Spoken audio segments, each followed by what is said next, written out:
All right. I got one, two, three to go.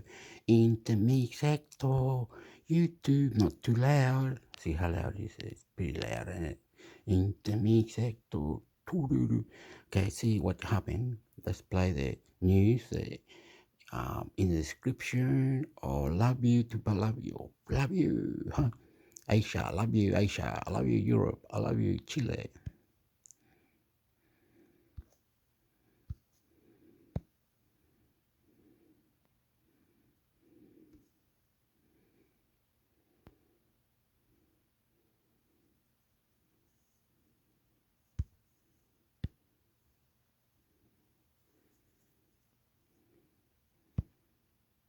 Woman who lost husband and son on Titanic sub only gave up hope after 96 hours. This page is not available in your area. Strictly necessary cookies are essential for the website to function correctly. These cookies may also be used to assist in fraud prevention and security. You can set your browser to block or alert you about these cookies.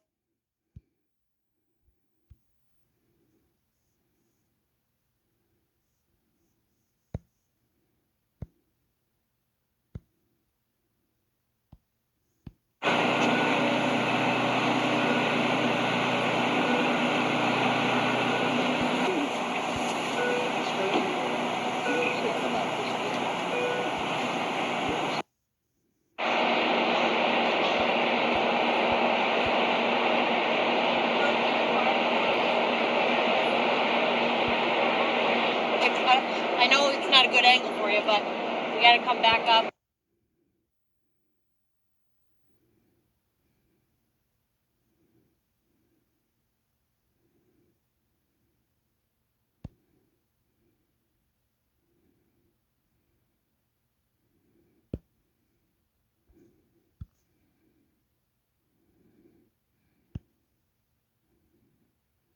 Oh, it jumps to another website. That's all it's doing. Yeah, Hector Intermix. So you just go.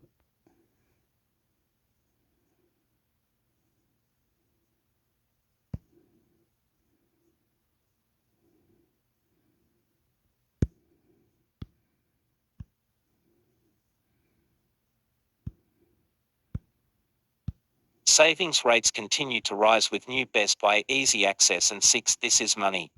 Base rate boost for savers. Top Easy Access account now pays for 0.21% and best 6th rate deal hits 5.85%. 119 as 27 June 2023, updated to 29 as 27 June 2023. Top Easy Access rate now pays for 0.21% while the best 1-year fix pays 5.78%. There is also a 3-year fix paying 5.85% and a best cash ISA paying up to 5.05%. Products featured in this article are independently selected by This Is Money's specialist journalists. If you open an account using links, which have an asterisk, This Is Money will earn an affiliate commission. We do not allow this to affect our editorial independence. Savings rates have continued to rise in the aftermath of the Bank of England's base rate hike last week. There are now 11 banks and building societies paying for percent or more on easy access deals.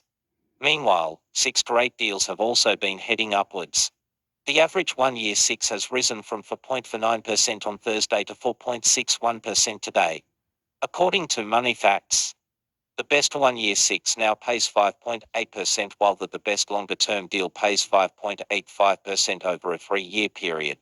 Check out the best 6th rate savings deals here. Said Bank of England increased base rate 0.5 percentage points to 5% last Thursday in its latest move to tackle stubbornly high inflation. The decision marked the bank's 13th base rate hike since December 2021, resulting in the sharpest rise since 1989, a jump of 4.9 percentage points over 18 months. Some banks seemingly preempted the Bank of England, having already upped their savings rates in the days leading up to the decision. However, many more have made changes since.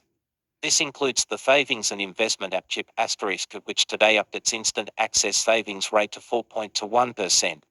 Below Chip is GB Bank Asterisk, which is currently offering a 4.15% easy access deal via the savings platform, Raisin UK.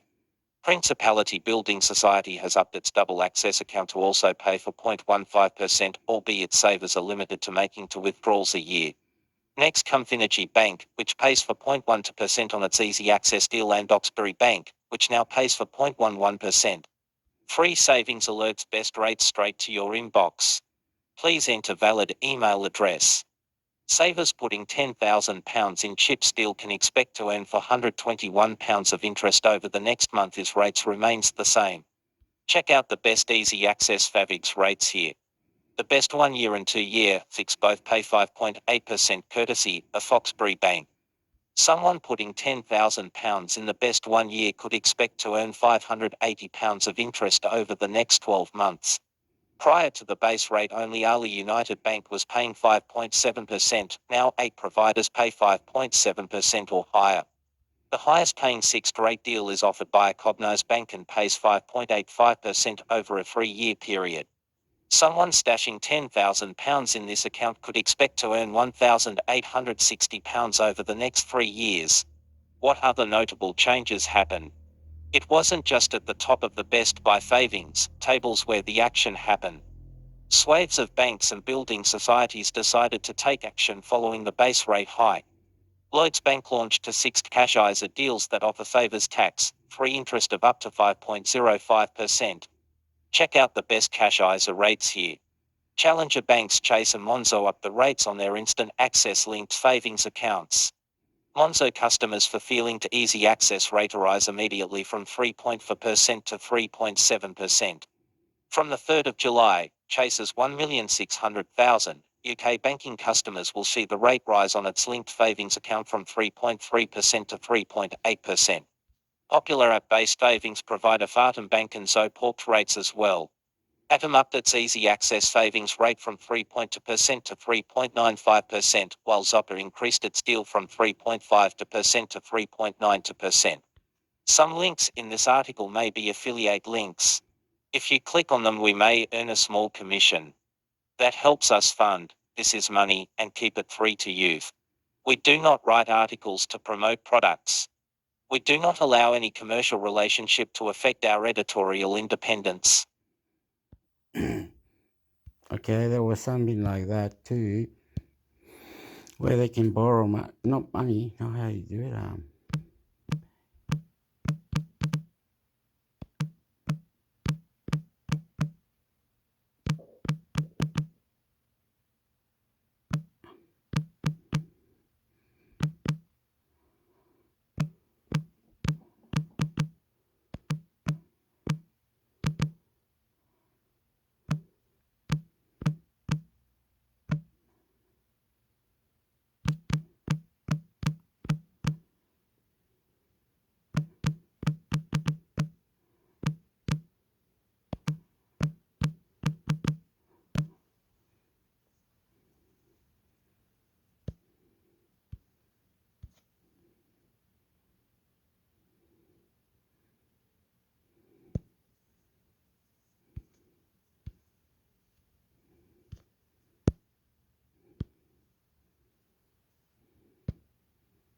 Compare Buy Now Pay Later apps in Australia Finder. Important changes to Buy Now Pay Later in Australia. In May 2023, the Australian government announced that the Buy Now Pay Later industry would be regulated to comply with the Credit Act. These changes are not yet in effect and are planned to be legislated later in the year. Among the proposed changes are a cap. Okay, I just like to say something like this. Well, scratching my head, I'm shaking my head. In your own country, you might have different cards in different banks, different cards somewhere, whatever, I don't know. Dig in, maybe Google Play Store, maybe in website, maybe something, anywhere, yeah, and just be quiet.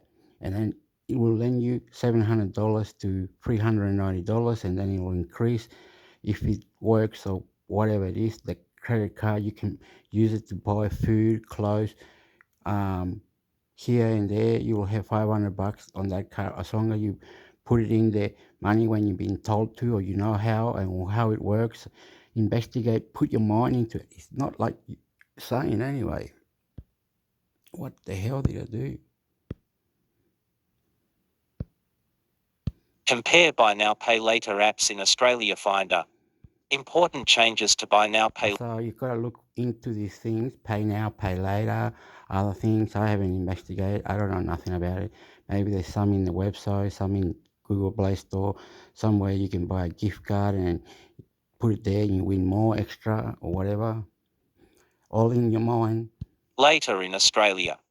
In May 2023, the Australian government announced that Buy Now Pay Later industry would be regulated to comply with the Credit Act.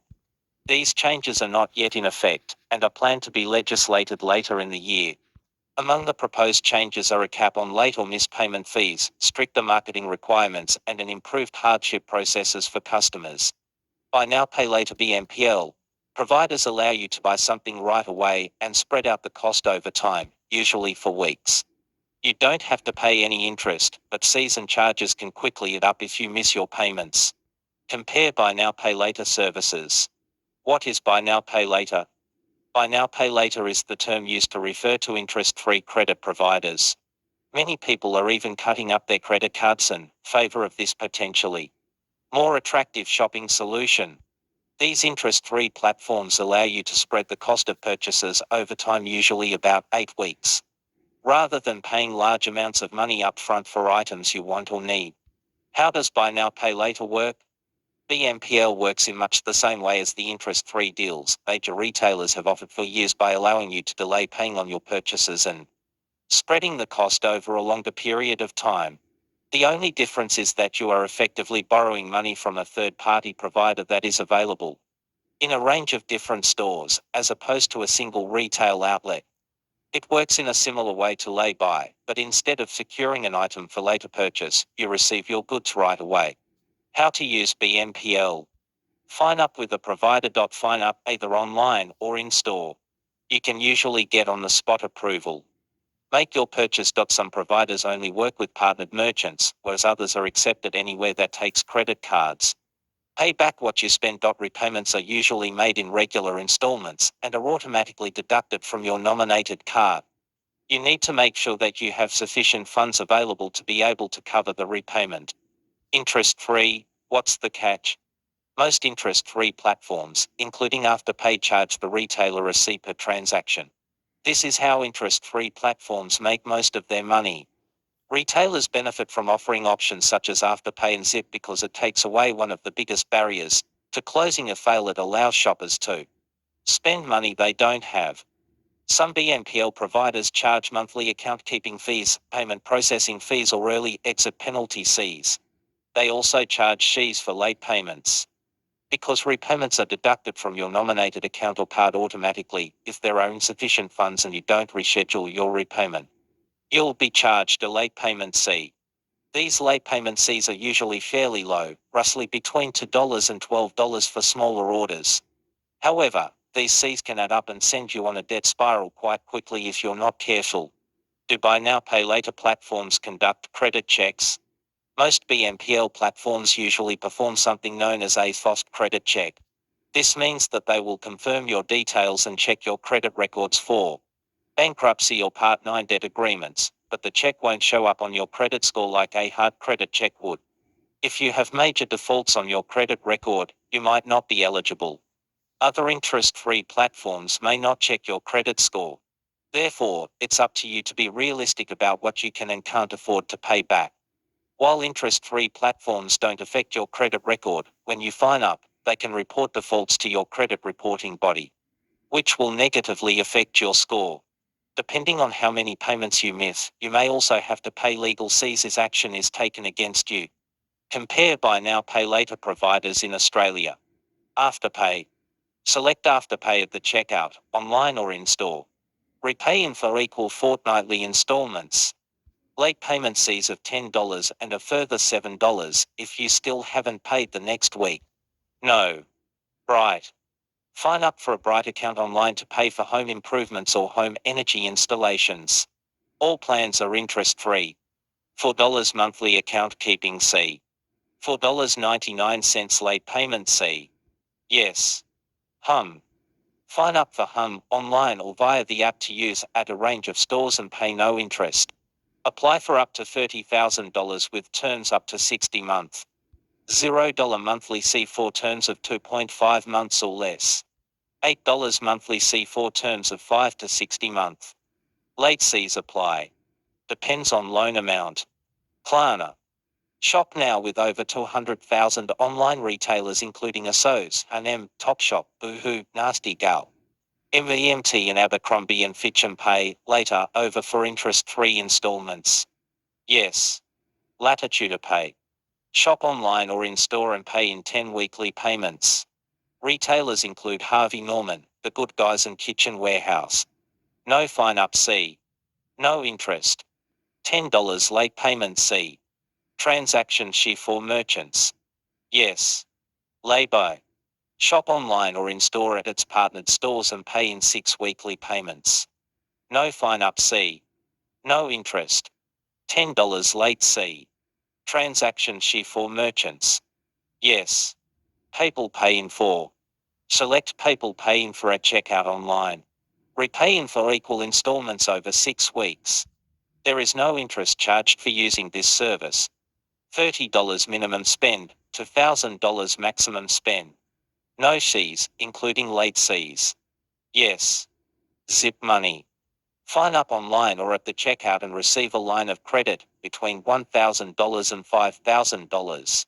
You can then use it at any Zip Money retailer. Receive 3 months interest-free.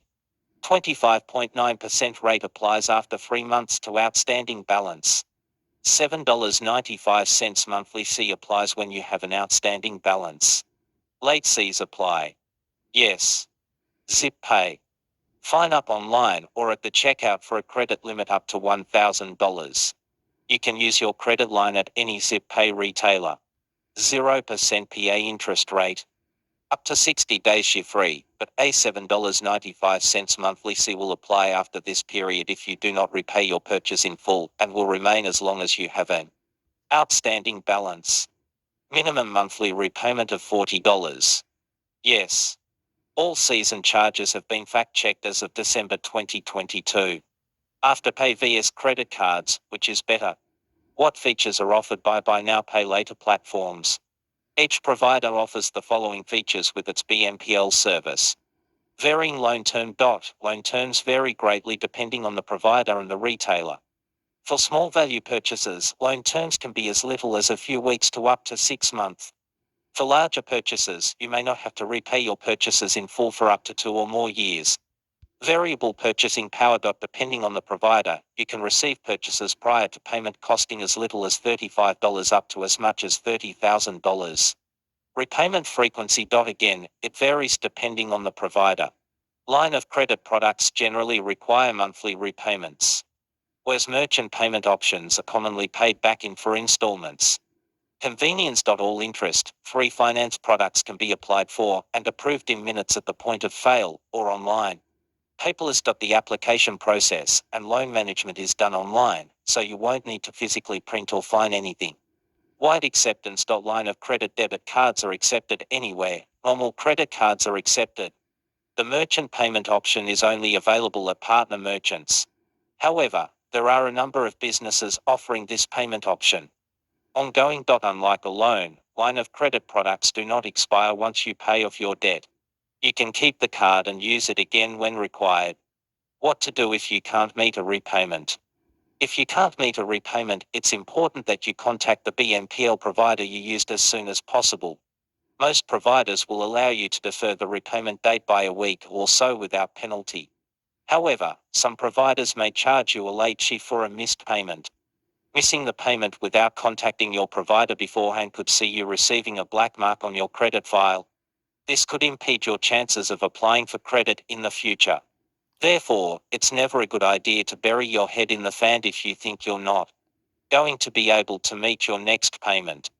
HSBC Platinum Credit Card Long-Term 0% payment plans at stores across Australia and no interest for 6 months on purchases of $250 or more. $8.95 monthly account fee applies. How to get the most out of Buy Now Pay Later. Our 4 expert tips and tricks for getting the most out of your BNPL service are: 1. Know your rights. Your rights as a customer are likely to vary depending on which BNPL provider you are using.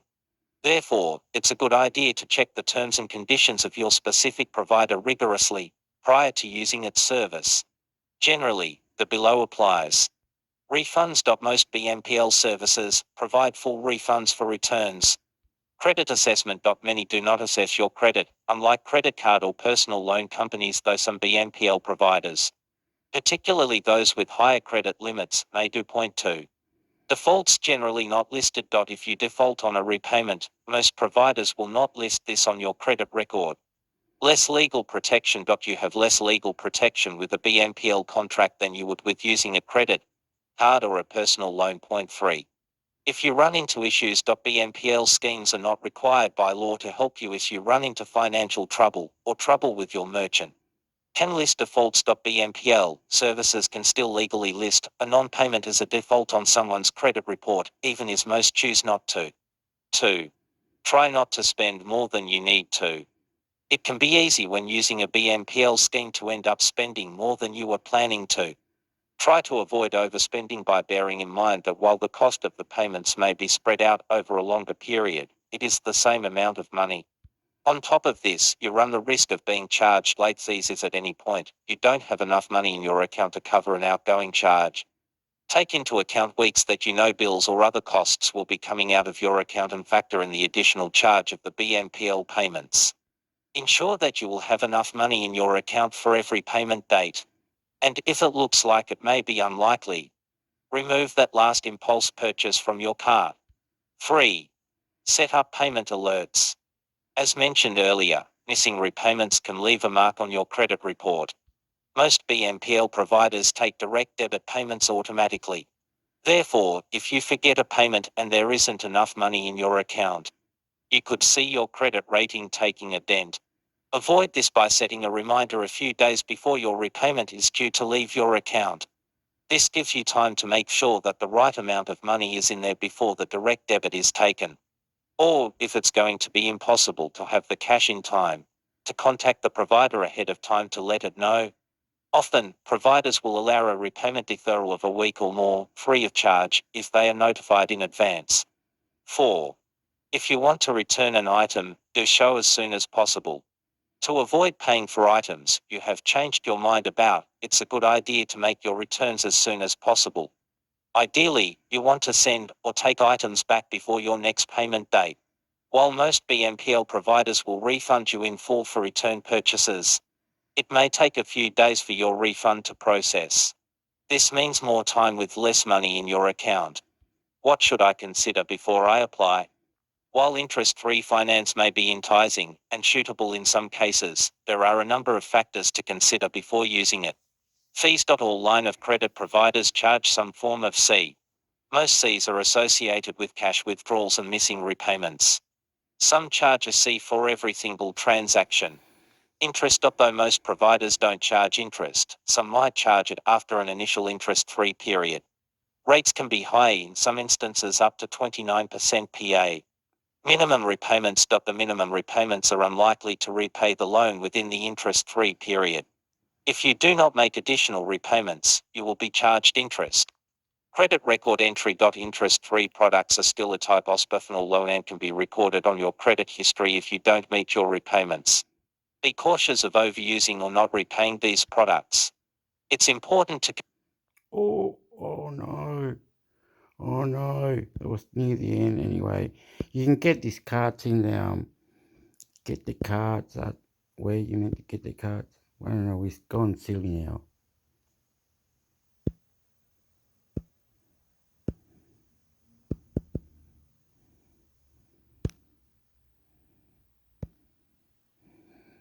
You can get the cards on Google Play Store. Zip Pay. They're only up to 1,000. 2,000 this one. The harm. Up to pay 1,500.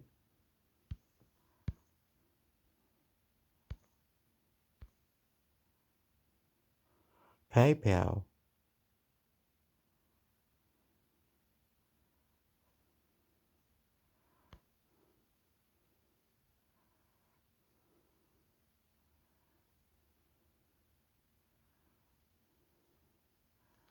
PayPal, what's that about?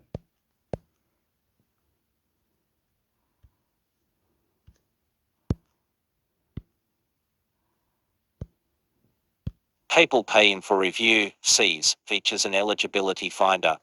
Interest rate PA, 0%. Min loan amount, $30. Max. Loan amount, $2,000. Split the cost of your purchases up to $2,000 into 4 equal installments paid over 6 weeks. PayPal Pay in for is a free-to-use buy now pay later service offered by PayPal, whereby customers can split the cost of their online purchases over 4 equal installments. The first installment is due at the time of transaction, and 3 subsequent payments are to be made every 2 weeks after that. 3 things to know about this service. Interest free. There is no interest charged for using this service. Instant fee free fine up. Receive a decision in seconds and pay no fees for fining up. No late fees. If you fail to make a repayment on time, you won't be charged anything extra. How does PayPal Pay in for work? PayPal Pay in for allows you to split your purchase payments into 4 equal installments via PayPal's payment system. The first payment is paid at the time of purchase, with the 3 subsequent payments paid in fortnightly installments. Installments will be taken automatically from your nominated bank account via your PayPal account. There are no fees or interest charged for using this service. PayPal Pay in 4 is available to current Aussie PayPal customers who are in good standing. If you are not a current user of PayPal, you can open an account to apply to use this service. You must choose PayPal Pay in for at a merchant's checkout online. You will then be taken through a short application process and given a decision in seconds. PayPal may perform a credit check upon your application, which may impact your credit score. This is important to keep in mind, especially if you are applying for multiple loans or credit. They may also report missed payments to the relevant credit reporting body. You can use PayPal Pay in for eligible shopping cart values between $30 and $2,000. This service is interest-free, has no sign-up or late fees, and is available via millions of merchants online. Pay in 4 is not available via all e-commerce merchants, but it is available across all currencies, not just our. Features of shopping with PayPal Pay in 4. 100% interest-free. PayPal Pay in 4 does not charge you interest when you make a purchase using the service. Fee-free. PayPal does not charge any fees for its service, including no late fees. Credit limits. PayPal Pay in 4 is available for purchases between $30 and $2,000. Quick and simple sign-up process. You'll receive a decision in seconds when you apply to use this service. Available at thousands of stores across Australia. This service is available Australia-wide across a vast range of retailers. Repayment plan. Make your repayments in 4 installments over the course of 6 weeks. 1 payment will be taken at the time of purchase, with the 3 subsequent repayments taken every 2 weeks thereafter. Direct debit. You are not required to remember to meet your repayments, as they will be automatically deducted from your nominated bank account. How much will this cost? This service is interest and fee-free. Eligibility requirements. To sign up for this service, you'll need to meet the following criteria. Be a user of PayPal. While this is a competitive buy now pay later solution, it's still a good idea to compare your buy now pay later options before applying. Ask an expert. To ask a question, simply log in via your email or create an account. Ask a question. Bryasonda. June 26, 2023. Hi there, looking for more information? Ask us a question. You are about to post a question on finder.com.au. Do not enter personal information, e.g. phone name, phone number, bank.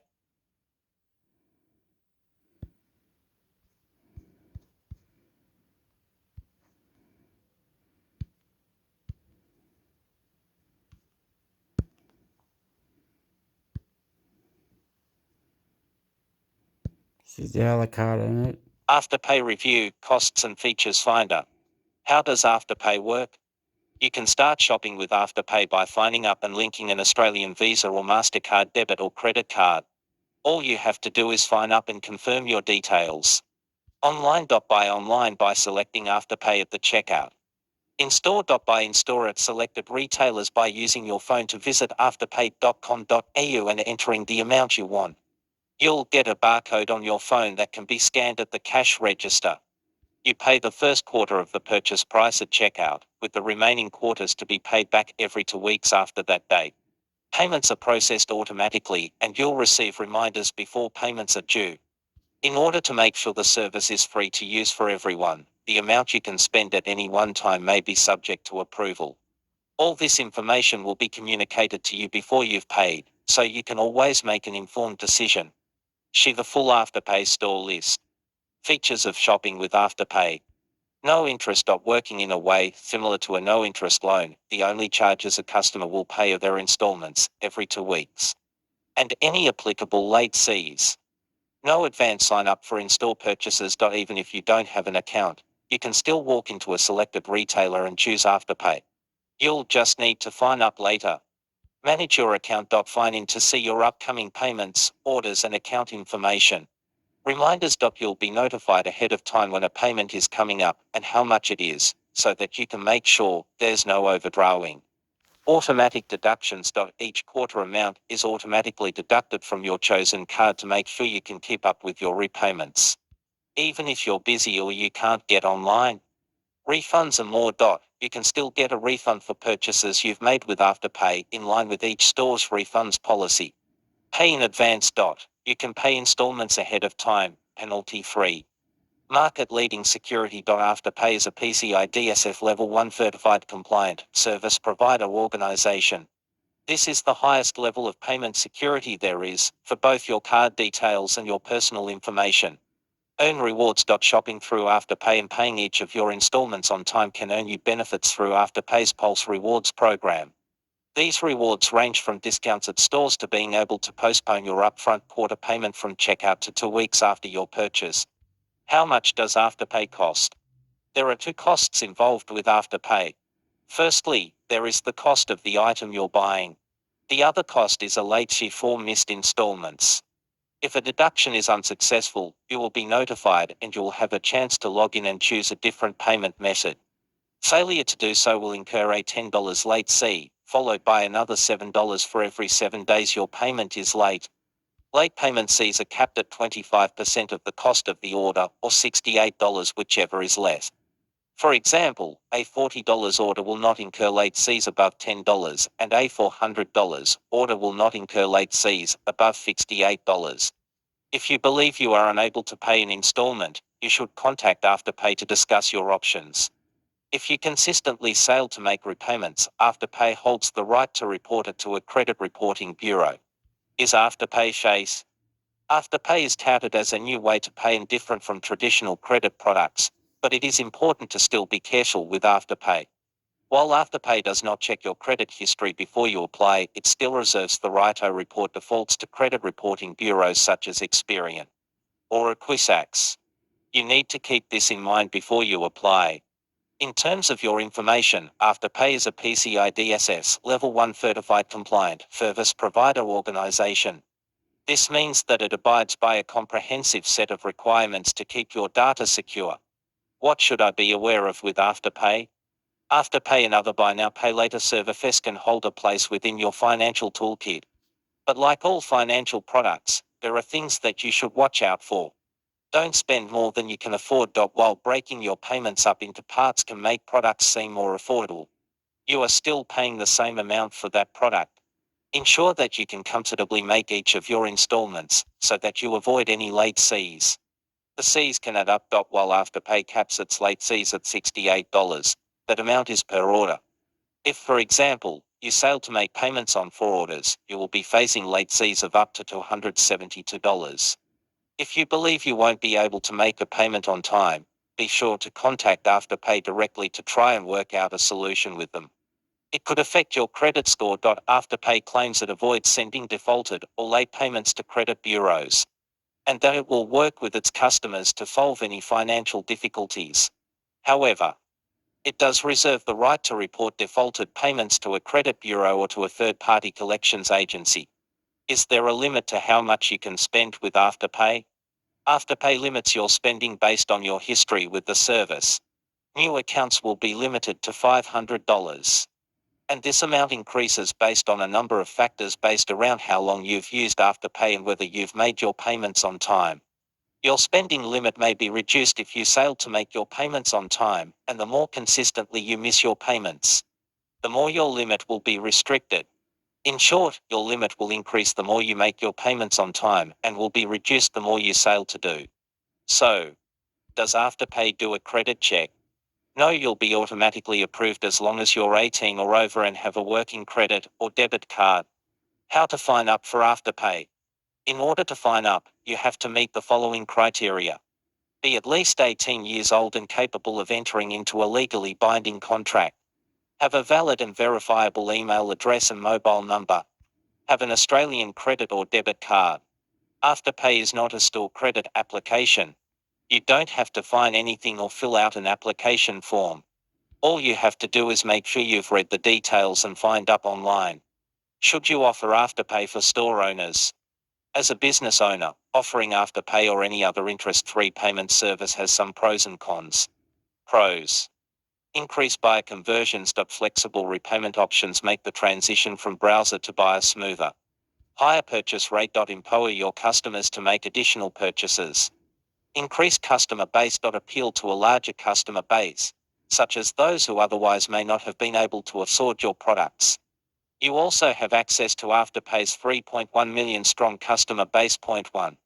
Increase sales. Offering Afterpay as a payment option fees retailers, averaging a 40% increase in average order value and new customer acquisition. Decreased cart abandonment. Offering Afterpay sees an average 22% decrease in cart abandonment. Cons: fees. The cost of fees will depend on the transaction value and on your merchant agreement with Afterpay. Waiting for payment. Processing times for payment from customer transactions may vary, depending on Afterpay and your bank. Watch Afterpay vs credit cards, which is better? Have more questions about Afterpay?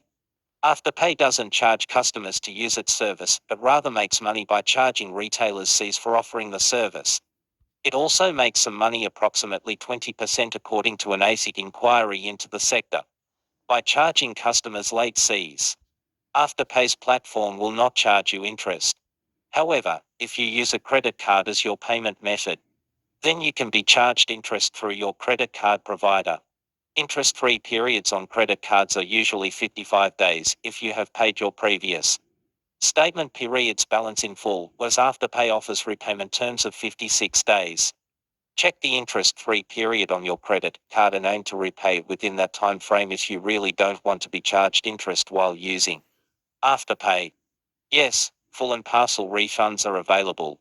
Keep in mind you may be charged for the item by Afterpay as an installment is due before the retailer has processed the refund. However, Afterpay will refund you any of these payments after the refund has been processed, while you will be shown an estimate of your credit limit each time you log into your account.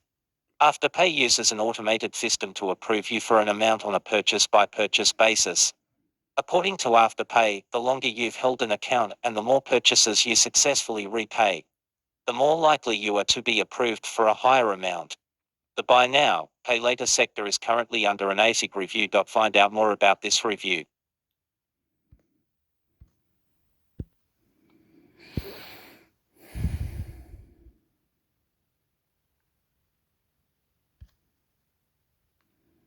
Just to leave you the link.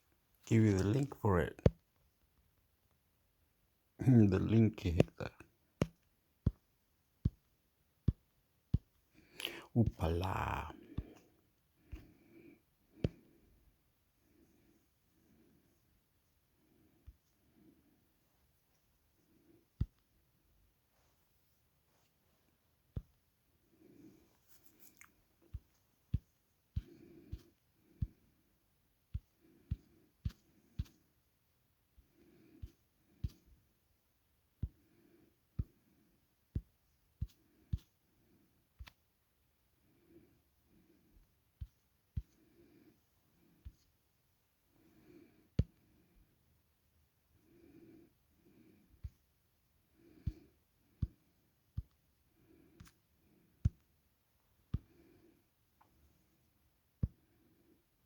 Prigozhin breaks silence in first message insisting he doesn't want to overthrow Putin. World News Mirror Online. Yevgeny Prigozhin didn't offer any details as to where he was or what his future plans are, but said he was forced to take action after the Russian military attempted to destroy Wagner. Yevgeny Prigozhin, the owner of the Wagner Group military company, image, app, news, politics, celebs, TV, royals, money. Wagner boss Yevgeny Prigozhin has broken his silence, claiming his Wagner mutiny was not an attempt to overthrow the government. In an 11-minute audio message, he defended his short-lived insurrection, but said his troops were on a march to demonstrate our protest, not to topple the government. He claimed the decision to turn around the march on Moscow was because he and his fighters didn't want to shed Russian blood. Prigozhin didn't offer any details as to where he was or what his future plans are, but said he was forced to take action after the Russian military attempted to destroy Wagner. A feud between Prigozhin and Russia's top military brass had been bubbling throughout the war in Ukraine, but erupted into a mutiny over the weekend. Yevgeny Prigozhin with Russian President Vladimir Putin. Image, app.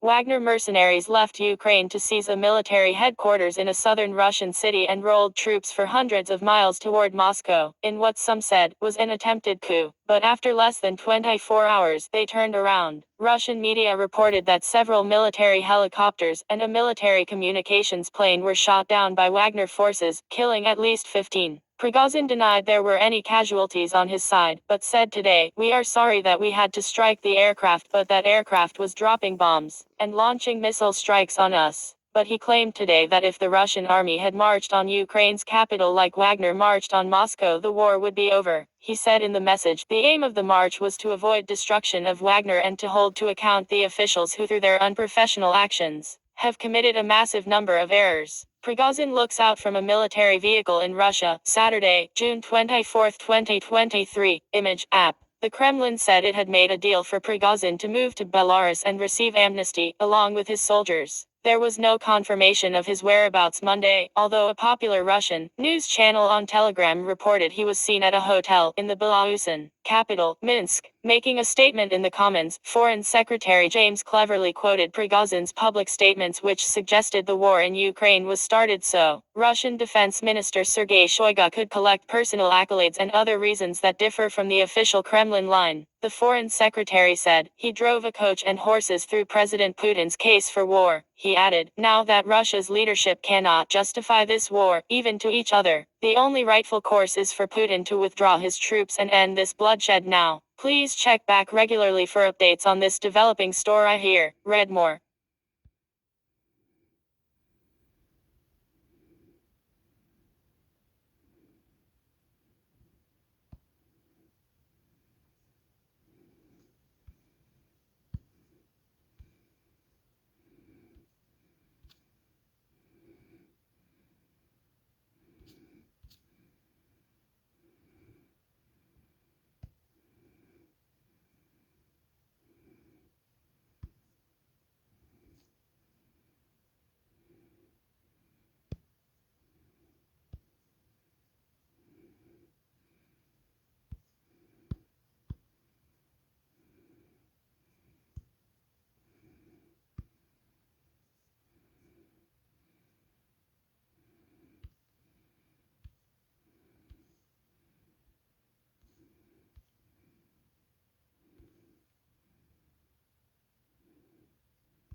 Some Samsung Galaxy phones offered ultimate free upgrade. Are you one of the lucky ones?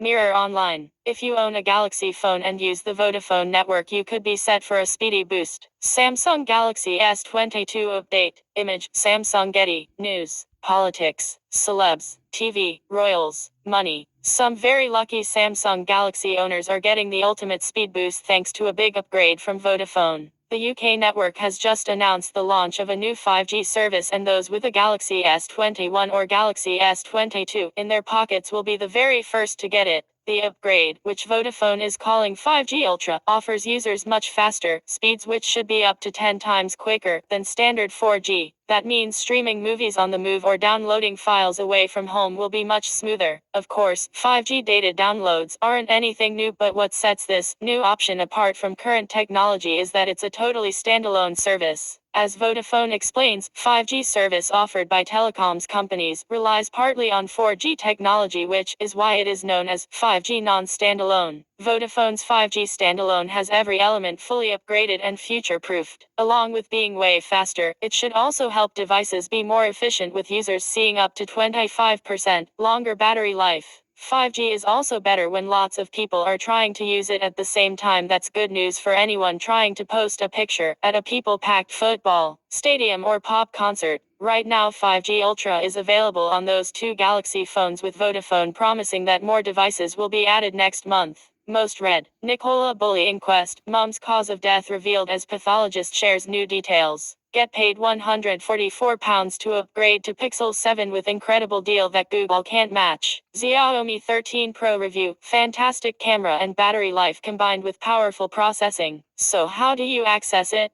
Vodafone says that customers with a compatible handset who signed up to a pay monthly contract after February 24th will have 5G Ultra added to their plan automatically at no extra cost, as will all new and upgrading customers from now on. It is worth noting that 5G Ultra is only available in certain areas of the UK, including London, Manchester, Glasgow, and Cardiff. It's unclear what areas will be next to get the boost. Speaking about the launch, Max Taylor, Vodafone Consumer Director, said, "Today our reliable, award-winning network gets even better with the launch of Vodafone 5G Ultra.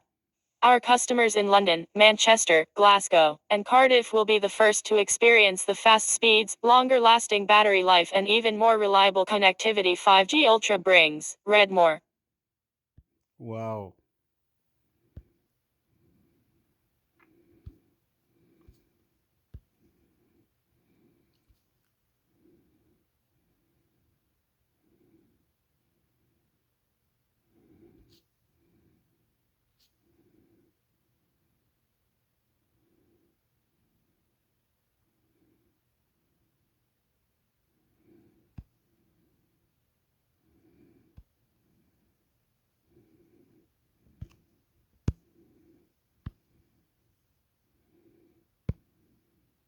Amazon wants you to delete Spotify, and its latest offer is probably the best argument yet. Mirror Online. Switching to a new music streaming service is a pain, but Amazon might finally convince you that it's worth the hassle. Amazon Music Unlimited is now free for 3 months. News, politics, celebs, TV, royals, money. Amazon wants you to ditch Spotify and Apple Music, and its latest offer could finally be enough to convince you to make the switch. Ahead of its hotly anticipated Prime Day sale, Amazon is giving away 3 months of its Spotify rival, Amazon Music Unlimited, for free, usually £10.99 per month. You can stream songs, albums, playlists, and ad-free podcasts on Amazon Music Unlimited at no cost until October. That's a saving of £32.97. Cancel anytime during the 3-month free trial, and you won't be charged, and then you can switch back to using Spotify, Apple Music, Deezer, or Tidal with a little extra cash in your current account. The Blockbuster Music Unlimited offer is available to all Prime members ahead of Amazon's annual bargain bonanza, dubbed Prime Day, which will take place July 11th-12 this year. The sale sees discounts on the latest tech, beauty, and household products. Amazon Music Unlimited is available on all of the usual platforms, including iPhone, iPad, Android, PC, and Mac. Of course, Amazon also supports its own range of smart home gadgets, including the Echo Dot, Amazon Echo, and Ferret VS. Unlike Spotify, Amazon Music Unlimited offers high-definition quality music streaming. The streaming service ensures clarity and quality through its HD and Ultra HD features, as it strides itself as pushing to be better than CD quality audio. New subscribers will be able to get a 3-month trial of Amazon Music Unlimited from now until July 13th. Benefits: on-demand music that is free of ads, unlimited access to any song, listen offline, unlimited skips, hands-free listening with Alexa. Your subscription will cost £9.99 a month after your trial has ended, and you can cancel at any time before your trial ends to avoid being charged. This offer is valid until July 13th. This article contains affiliate links. We will receive a commission on any sales we generate from it. Learn more. You may be wondering why it's chosen to slash the price of one of its most popular products, but there's tactic, which all points to the future Prime Day event. Starting off with price, Amazon's Music Unlimited is £10.99 a month for non-Prime members, but those signed up to Prime can get it for £9.99. Not only does this rack up a significant saving in the long run, but being a Prime member is the only way shoppers will be able to access to 48-hour Prime Day sale, as could be guessed, hence the name. Signing up gives customers access to lightning deals, discounted prices, and a wave of early discounts, which have already started to trickle in. Read more. I wanted to know something. Listen, Spotify podcast free, something like that.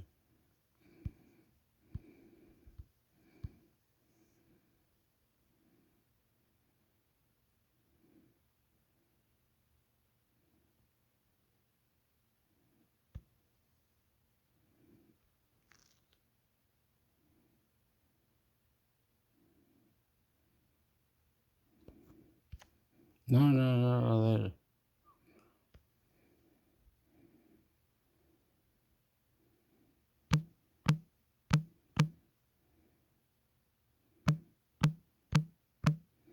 Like, do something like you're doing the podcast.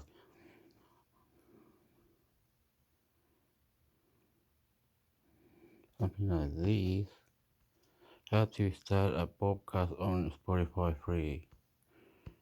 Maybe an idea. Try this key.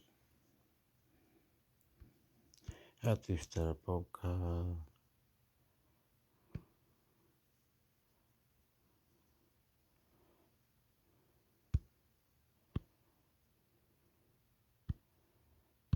How to start a podcast.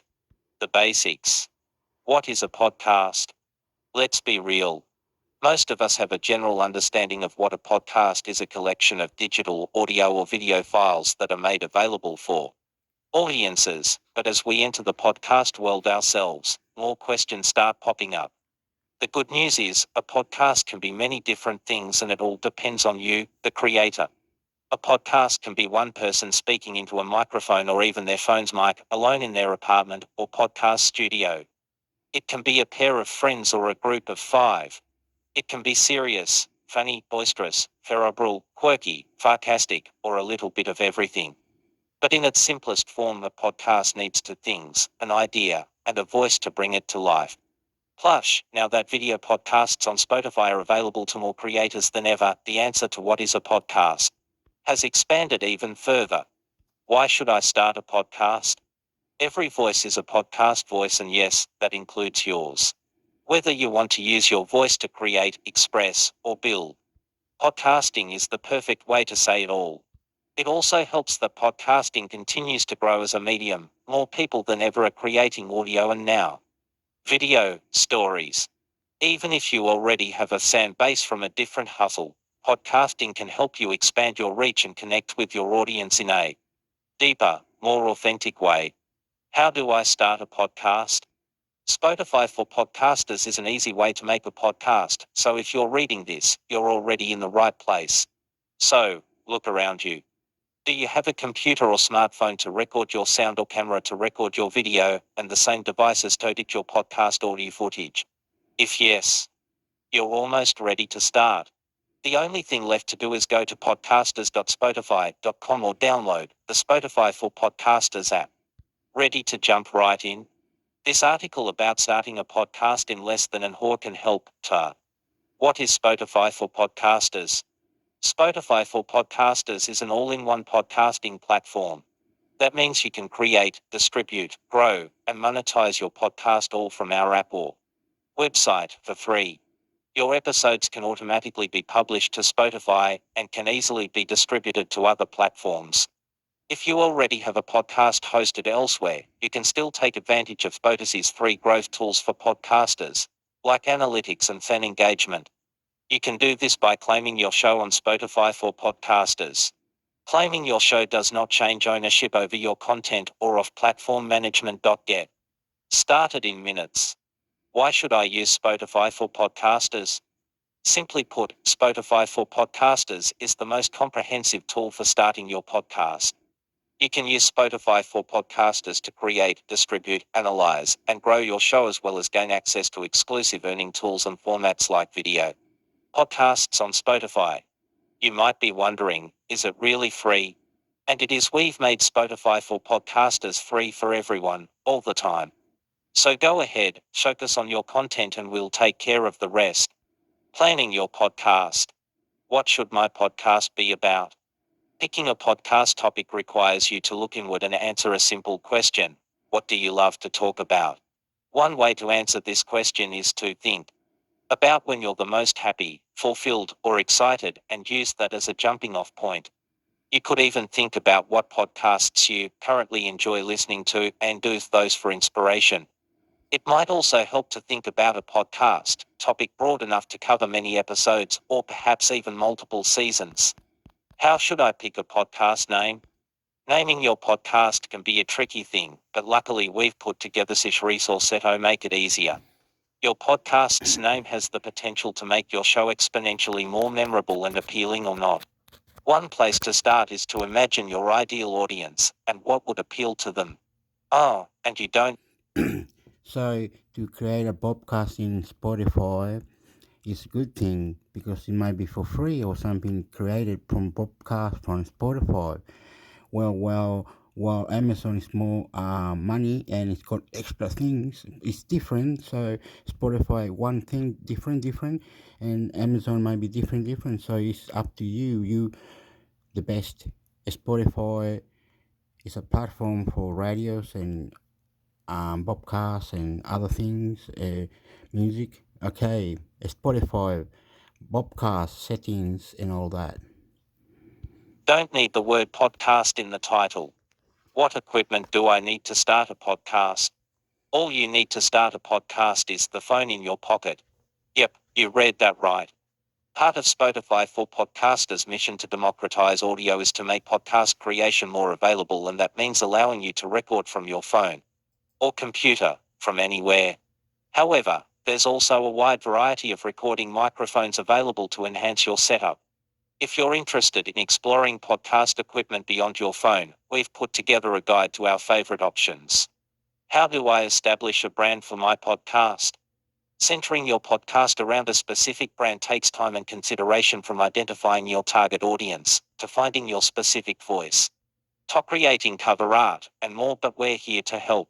In fact, we enlisted a few Spotify branding experts to add color to this topic. Creating your brand can feel like a huge undertaking, but it comes down to self-reflection. Get quiet before you get loud.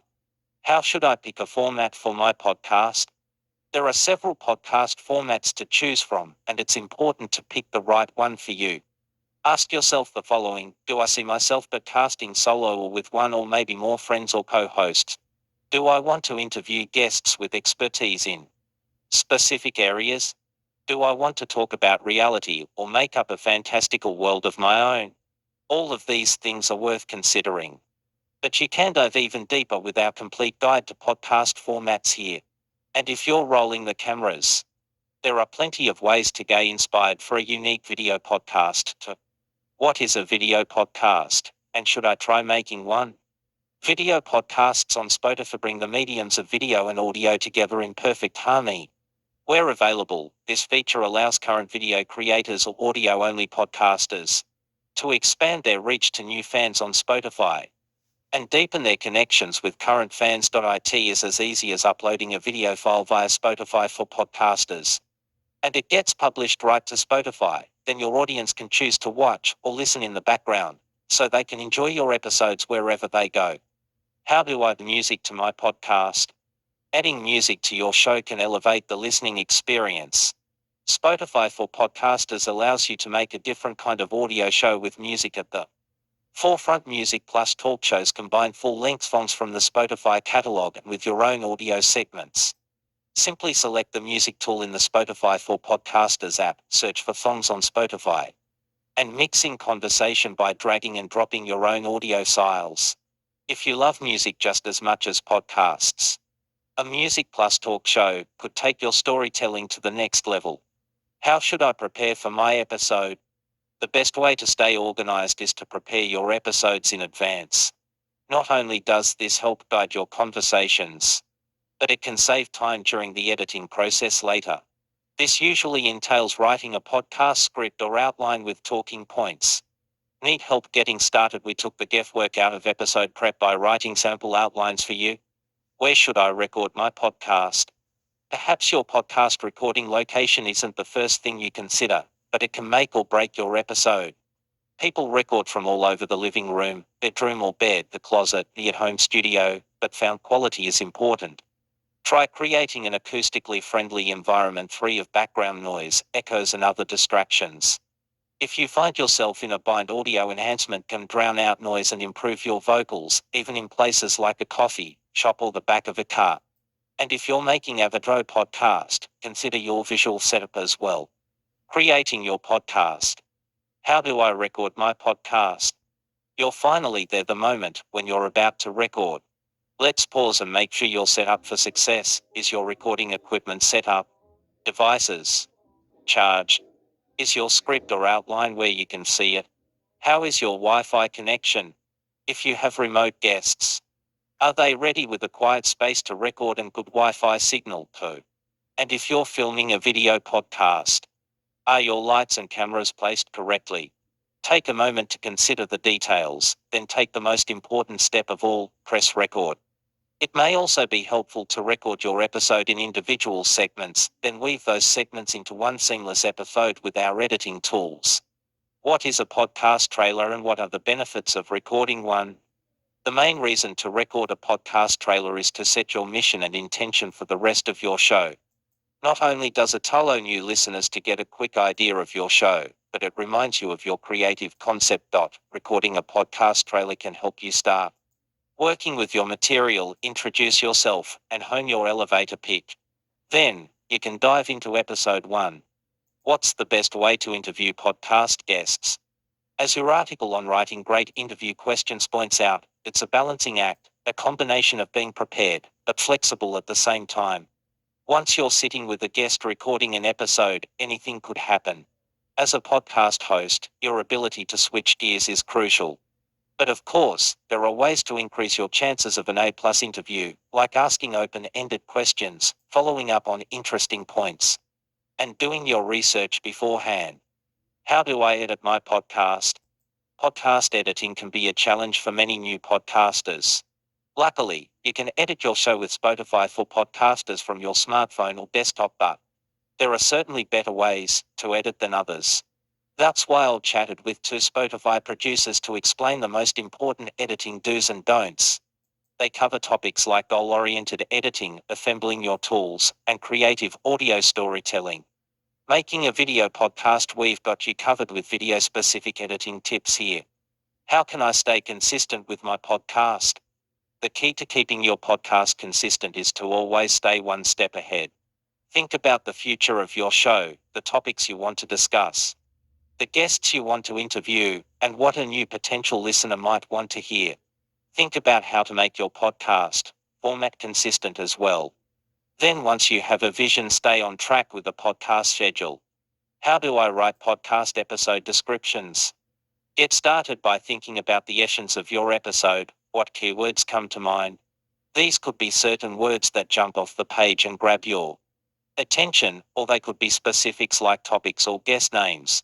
This advice and much more like length, optimization, and consistency can be found in our article about writing the perfect episode description. You'll also want to keep your SEO strategy in mind while writing a solid description. Publishing your podcast. What do I need to do before I publish my episode? You're about to publish an episode, how exciting! But before you press that button, you'll need a few important things: an episode title, episode description, see the previous section for advice, and episode art. At this point in your creation journey, you'll be quite familiar with your episode content, so all that's left to do is provide some information describing it. How can I get my podcast on Spotify and other platforms? Every podcast episode created with Spotify for Podcasters is automatically published to Spotify, which currently has over 489 million active listeners. Your show will also appear on every major podcast hosting platform as well, if you choose to distribute elsewhere. So, I published my podcast. What's next? Believe it or not, publication isn't the end of your podcast's journey. With Spotify for Podcasters' innovative tools and support on your side, each episode is a new opportunity to grow your audience, promote your show, and even monetize your content. Keep on reading to find out how. Growing your podcast. How do I get my first podcast listeners? No matter who you are, your podcast audience will start off small, and that's okay.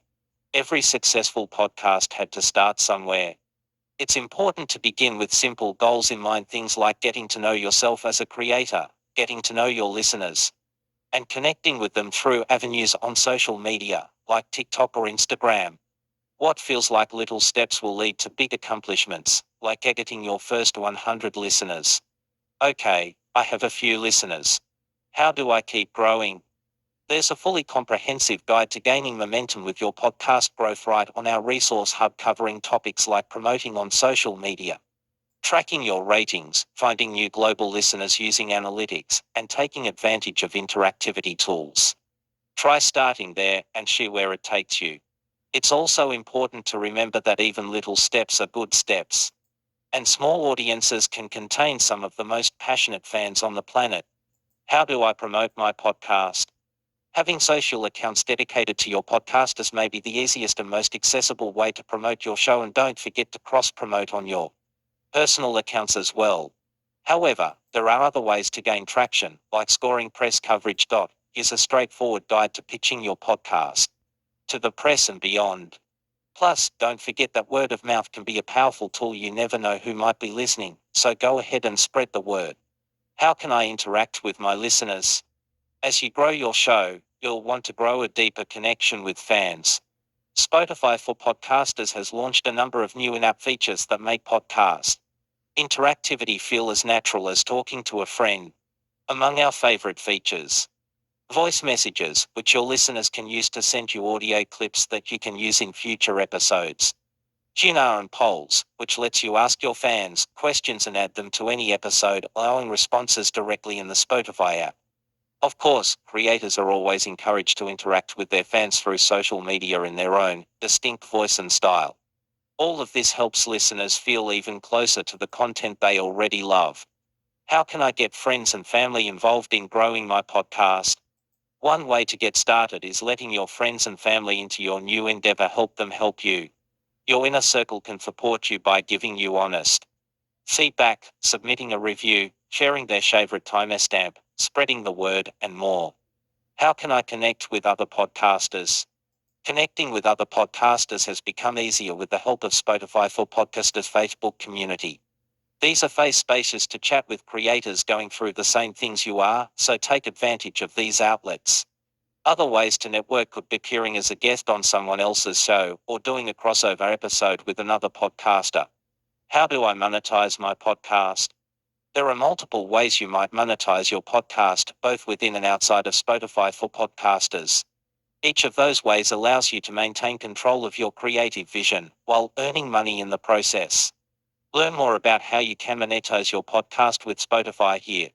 What else can I do to grow my podcast on Spotify? There are a few ways to think about growing your show. A good place to start is Spotify's podcast editorial team, who is always looking for passionate new creators to feature. Put yourself out there by submitting your podcast to the editorial submission form, where up-and-coming shows are featured across one of Spotify's community destinations or in the new releases section. Having a podcast on Spotify is something to brag about, and luckily there's an easy way to do it. Promo cards will generate personalized Spotify branded assets for you to share with fans on social.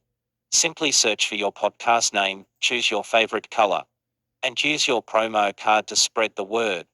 How do I access and use my podcast analytics?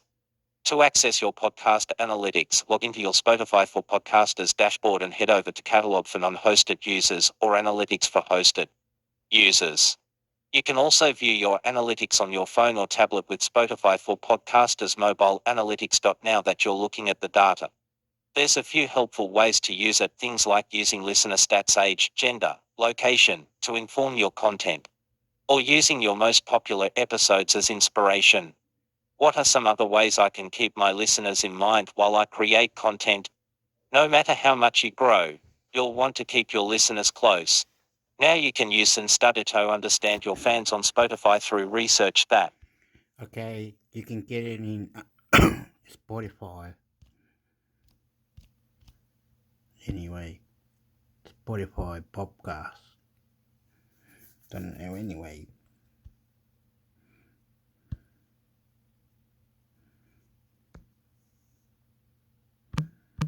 What's the name of the news?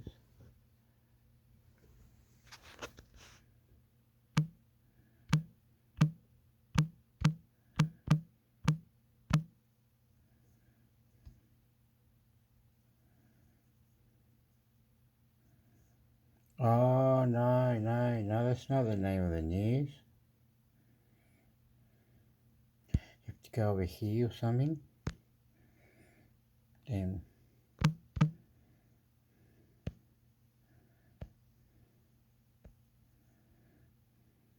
Then here.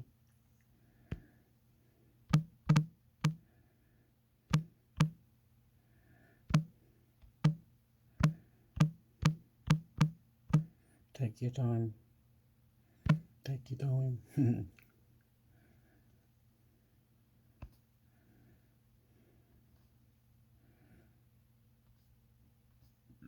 Oh, they're pretty long.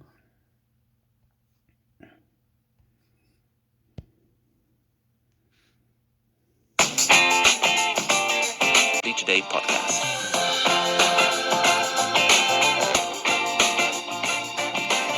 Okay, I don't know, maybe I like the person I'm getting married to and I'm excited about it. No, that is whatever. Okay, speaking now if you're completely going insane with it, that's a different matter. But again, like I know for a fact that the way that this is like currently positioned are oil, gas, and copper, and they have been damaged. I have to say that I don't really have a good point of reference here because I didn't nearly do as much research as I did on the Pinera than I have been doing now, which has nothing to do with Buddhist. It has more to do with the fact that I'm doing this podcast now. So, this is the Chile. Argentina, Chile, Peru, no, Chile. Intermix sector, Chile. Now, also, having to do mostly with what I do for work, I think the only bone that I have to pick with the Boric administration is... I mean, I got bones. I'll pick some bones. The bones but that I have to pick is the lack of concrete follow through in a way. There's a lot of good ideas floating around, but very wishy-washy when it comes down to brass tacks, like the whole thing with the renewable energy, like environmental regulations, the whole thing about the green hydrogen, the whole thing about the lithium. Just like, okay, yeah, say you're gonna do that, well, but be a bit more specific because people don't know where this is going. But I think like, that that's they're the being, only thing. And this is okay. I think they're being as specific as they're capable of being at this point in the process. I don't know about that. I don't know if anybody could have done it better or worse. I have no idea. And there are now, they just released this week that there are 49 different companies already who are like trying to get in on the lithium here in Chile, like already. Like, I think he has a huge thing on his shoulder with lithium specifically. He is initiating the lithium project in Chile. Imagine how complicated that would be for any president, no matter what side of the aisle you're on. That would be a huge task. And so I think he's being as forthcoming as he's capable of being at this very new juncture, right? I understand what you're saying. There are definitely bones I have to pick with the Boric government. I'm not saying that. But if I'm saying, like, this is the first time I've ever felt represented by a president ever and, like, felt like there's actually been shit getting done. You're from Germany. It's different for you. But I'm American. And by I mean American, I mean from the continent of America, not just from the US. And we don't like to get things done on this continent. So, You'd be surprised about Germany lately, but okay. Yeah. I'm just saying, like, the fact that there's been so many things. What was it, like 30% of the things Boric said he was going to do during his campaign, he's already done? I do not know that. Yeah, I think it was like 30% of the things he said he was going to do during his campaign, he's already finished doing. And I'm like, at this point, 2 years in, halfway, like, that's a lot. I mean, again, that's not 50%, like what you, I guess, would quote unquote expect. But if we think of it in like a train scenario of like you're getting 3 months of transition period, that's pretty fucking good. Getting things done. Or not Biden's done like zero of that, right. Like zero. I mean, also you could also make the point that getting things done doesn't necessarily mean that it's going to get done well or that the way that it should be. But that's like, of course, there are always going to be different opinions. Now, I'm not saying that. No. I know what you're saying. I know what you're saying. Like now, we can talk about that. Yeah, with the lithium thing, honestly, I gotta say, the more I hear like expert opinions on that one, the less I'm convinced that this is a good idea. But we can save this for a different episode. There are like 7 people that know what the fuck they're talking about lithium. I'm convinced. Yeah, and I've listened to at least 3 of them. 3 of the 7. But yeah. And then again, like those lithium experts, like we can talk about this forever, but I'm also going to be like, how many of those lithium experts are super pro-nationalism? Which again, like, are they right-wing, are they left-wing, or are they moderates? Because that's going to like depend on their like interpretation of what is good for a certain country. Yeah, let's table this for now because tabling it. Table. So anyway, you got that's about of course not everything about the Cuenta Pública because it was. You can find it on Spotify. Yeah. Or YouTube if you want to see his beautiful, beautiful little brown eyes and his little beard. The beardy beard. It's so cute. So what you got? The government just shut down a state-owned copper smelter in Quintero. So they have also shut down previously privately owned ones, but this was the first state-owned one. They shut that fucking shit down. So with an official ceremony on May 31st, the government shut down Codelco's Ventanas copper smelter in Quintero. The ceremony was attended by chairman of Codelco's board of directors, Máximo Pacheco, yep, as well as by the mining and environmental ministers, Marcelo Hernando and Maisa Rojas. A 2-year closure process will now begin, during which engineering work will be carried out and the necessary permits will be proposed. In the end, the facility will be dismantled and the closures completely final. After 59 years of operating, the current wind down follows continuous reports of poisoning and intoxication among teachers and students of the school in the area. As recently as May 23rd, schools in Quintero had shut down because of poor air quality. But this is not the first time this has happened. This has been happening in Quintero for years with different... This was one of those sacrifice zones. They call it a sacrifice zone. Yeah, it's called a sacrifice zone because this was an area that has been used for... Sacrifices. Yeah, for literally human sacrifices, like physical human...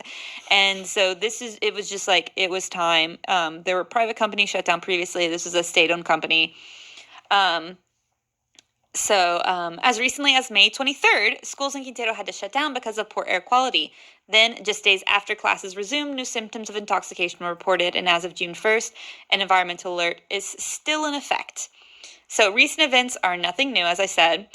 In early April, over 60 people were hospitalized with signs of poisoning, and in 2018, a case of mass poisoning even led to multiple protests.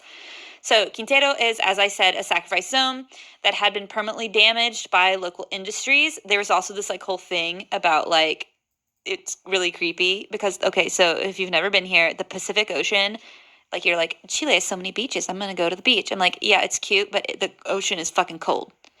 People used to go to Quintero because they're like, the water's so warm. And I'm like, that's because there's chemicals in it. And like, for real, like that's the reason the water was so warm is it was just pumping out a dick ton of chemicals into the water. And like the heat. Power plant. It's like, oh, it's a power plant. Power plant. So what are you saying, Pinguino? The beach that's right next to the thing is super warm. And when you walk on it, you feel like dead animals. Oh my God. So... Nice. So some of the industries that have been there are oil, gas, and copper. And they have been damaging the local environment for a very long time. So they are also near the sector of Punchunkavi, which is the housing a thermoelectric coal plant and the liquefied gas and oil terminals and chemical producers, which those are also some of those, specifically the coal plant, are slowly being shut down.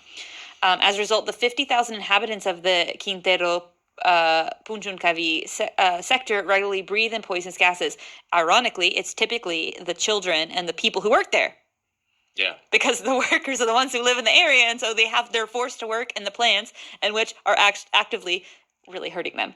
So, Codelco's Ventanas smelter, a large producer of the toxic gas sulfur dioxide, is said to have contributed to the pollution in the area for decades.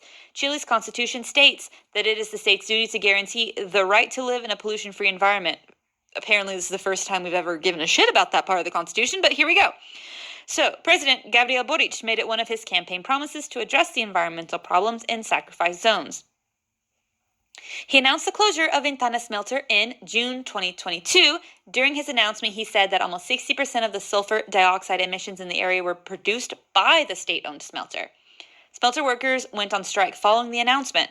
They only continued their work 2 months later after an agreement was reached with Codelco guaranteeing a fair transition for workers affected by the closure measure, and they were given the option of voluntary exit or relocation to other Codelco locations, which I think is fair. In my opinion, that's just my opinion. The director of Greenpeace Chile, Matias Asun, was quoted by Fox News. So, grain of salt, said that the closure is a very important step, but that I'm surprised Fox News was like, let's have an interview with Greenpeace. Yeah. What? Okay. What is going on here? I don't know. We still need to see what we'll do with. Also, why is Fox News interviewing anything about Chile? What's going on? Okay. So we still need to see what we'll do with the entire industrial belt that was generated around the smelter. But Codelco will continue to operate a coppery refinery in Quintero for the time being. Schmelter. Refinery. Yeah, man, that's similar to the first issue that you had, like kind of like weighing off the pros and cons of what's more important here. Like in this case, it's kind of like health, environment, or like economic health of the country. I'm always gonna go the human route. How you gonna mitigate that? I mean, also, I think personally, it's like it was just about time that they shut this down because apparently the damage was just too great. The thing is just like, okay, how are you gonna mitigate that? How are you gonna guarantee that people are gonna stay in a job? How big of an impact is this gonna have? Like, you're so German today. I don't know, man. Maybe it's the wine. Maybe it's the wine. How are you going to mitigate that? I can only do the one word. Howdy. Everything. Howdy. Howdy, you gonna mitigate that? How are you gonna mitigate that? So yeah, Feller? I mean, if all right, partner. So if they're gonna transition people into different jobs, I mean that's a discussion that they're having in I guess not only in Germany, like also in other parts of the country, like dying industries, like coal industries, for example. Like they're shutting things down in Germany, for example, in the coal industry. It's like, okay, great, but what's going to happen to the people? Are they going to get have like to have retrained? some sort of You got to have some retraining. Yeah, you have to have some sort of transition plan. As long as they got that in plan, as long as they got that like in petto, they're fine. You know, if they got this planned, it's all good. Yeah, if you've got some sort of plan in place, that's fine. But have a plan. Have a plan, man. Always have a plan, man. Always have a plan. Stan. Have a plan, Stan. Cool. Yeah. Your turn. Yay. So I'm going to talk a little bit about what happened with the Constitution again. It's not that much. Actually, I thought I was going to get a bit more out of it, but, you know, there wasn't really going on that much. I mean, it was a biggie, but there's really not so much to say about it because on May 5th, the so-called expert commission, and we talked about this here before, if you don't know what we're talking about, go listen to the last episode. How dare because we're not going to explain the whole same thing over again. Because we don't really like to talk that much, apparently. Yeah, well, that's a lie. So on May 5th, the expert commission, they presented their their what they call the pre-project, the anteproyecto, the constitutional pre-project. Right. And 2 days later, the Constitutional Council, which is like the the council, The council, which is which sounds basically really the- scary when you say it. which is the new name for the Constitutional Convention, which has only a third of the people as the Constitutional Convention Yeah, had it's back fine. then. But they officially started working, so that was it was this Wednesday actually. By the time we record this. Yep. Now, the pre-project is already 134 pages thick, which is thicker than some of the constitutions that exist. So and thick. It actually has been considered widely as, let's say, a valid constitution in and of itself. So thick. Now that nice. Now that guy Gaspar, I want to say thick Gaspar Rivas, constitution. but I know it's not. That's the other guy, the guy who was the first president of the Constitutional Convention. First of all, I should not be responsible for knowing all of everything. Hey, man, in for a dime, in for a dozen. Anyway, that dude who was in charge of the first Constitutional Convention the first time around, he actually said if he were to vote on the pre-project alone, he'd vote in favor because it was like that thing in and of itself that's solid, you know? So I mean, the that's whole kind of thing- promising too. Okay, but a different thing. So the whole pre-project, okay, apparently they did, I don't know if they did a good job, but they did a job that they churned out a big old document. The other thing is that we have a Republican-dominated constitutional commission right now, and today, as of I think today, was it yesterday? Anyway, so by the time that we record this, it was either one day or half a day ago. The Constitutional Council, they decided on who should preside over each of the 4 commissions that they have there, which would be political system. That's one commission. The other one is judicial system. The other one is called principles, which I guess is like fundamentals, values kind of thing, and also social rights commission. And unsurprisingly, the 2 right-wing blocks, they divided them up among themselves. So 2 went to the Republicans, and 1 to the URI, and 1 to the RN. And I gotta say, I'm kind of glad that the social rights work group went to the RN. I mean, it could have been worse, to be honest, you know. Of course, the government coalition, they didn't like that a bit. No. They said that this was... Those are all conservative parties, for those Yeah, of you of don't course, know. those were all conservative. They, like the four Human conservative rights, let's parties, give them to they people just, who don't believe in them. divvied up. So, like they said, the government coalition, they said that this would like not be very helpful in signaling unity to the population. But I gotta say that they also recognize that they are in the majority in the whole council. So the complaints are sort of like, ho-hum. And not actually one council member from the left-wing Convergencia Social, which I think it's Borges' party, no? Yes. Yeah. Yes. Yeah. So that Yerko guy, he even stated that, like he didn't say, like, he was asked, like, do you feel marginalized? He was like, no, I don't feel marginalized, dude. Like, it is how it is. It's not like we actively said we want to participate and they shut us down. Like, they didn't even, like, raise their voices there because in a way they recognize that this is how democracy works. So I think that's hopeful in a way. So let's see how this is going to go forward from now on. So that's, if you don't mind, I'm going to do a few more because that was a short one. That's what she said. I know that's what you're thinking, but I mean, I have another one. is it, I mean, you can do that, but I guess I have a few more there, which are a bit shorter. Go for you. Yeah. Okay, cool. Go. So that, unless you want to comment a bit on the whole Constitutional Council thing, or maybe it was wrong for me to ask. Because I know that's very soapboxy for you. No. I think I made the comments that I wanted to make, which Right. was like the structural situation makes me like a little more comfortable with the thing. Yeah. The See how particular much the Republicans can fuck it up. specific, yeah, that's okay. You said what I was thinking. Oops, That's sorry. it. No. That's exactly what I'm thinking. I'm like, if we stay within that framework, I think we're gonna be good. I think that's going to be good. I think Yeah. it's going to be a constitution that's going to be very ethical moving forward. But will human rights be respected moving forward? That's the question. Let's hope so. Stay tuned. Stay tuned, yeah, to be continued. To be continued. Will That this affects drivers that haven't done their psychometric. it's an abbreviation, chic. Researcher Andres Mancia, who focuses on change in algae as a result of climate change, said algae absorbs large amounts of carbon from the atmosphere and that its retreat can accelerate further climate change. So it's like climate change is happening and its climate change is worsening its own climate change. And so it's a giant circular, horrible thing. It's a downward spiral. It's bad. So researcher told EFE.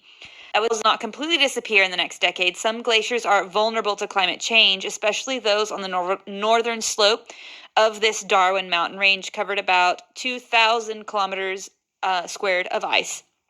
He said, it rains a lot more today and snows a lot less than in the past. This is one of the effects that was predicted from climate change, and it is materialized. The head of the Cape Horn Research Center at CHIC, Ricardo Rossi, that has lost an average of 5 kilometers, 0.2 per year of ice. That's a dick ton of ice. I don't know. It sounds like a dick ton of ice. And per year of ice in the last 30 years compared to 1.7 kilometers per year from 1870 to 2016. So Andres Rivera, a geographer, at the Universidad of Chile, told news agency EFE. Rivera said that though the ice at Cape Horn will not completely disappear in the next decade, some glaciers are vulnerable to climate change, especially those on the northern slope of this Darwin mountain range, covered about 2,000 kilometers squared of ice.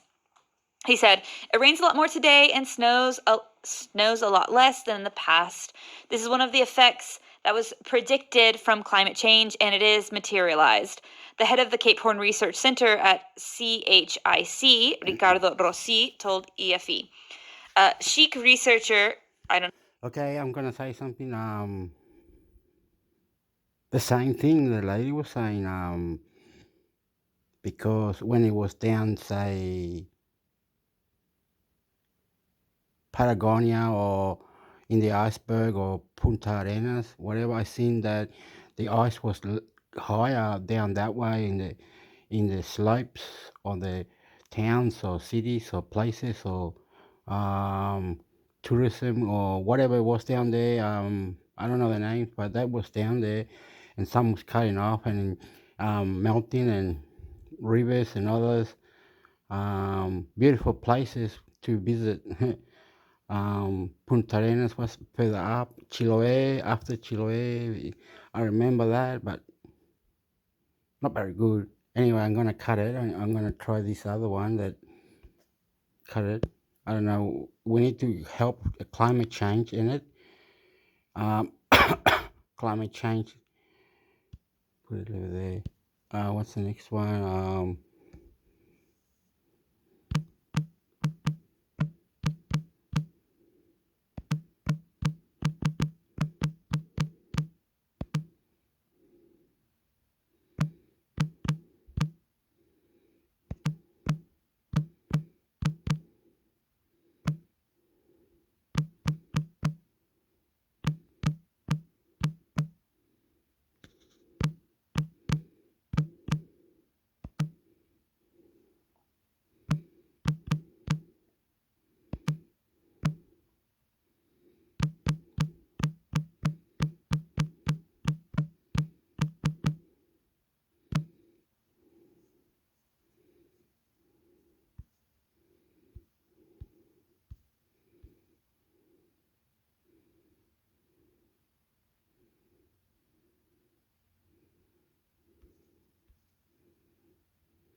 Chile to share migrants' criminal records with U.S. after burglaries. Reuters. CCPA right to opt out of the sale of your personal information. If you are a California consumer, you have the right, at any time, to direct a business that sells your personal information to third parties to not sell your personal information.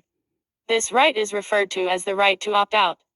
You may exercise your right to opt out of the sale of your personal information through Reuters.com by clicking here. You do not have to create an account to exercise this right. Please note that opting out may not mean you will stop seeing advertisements.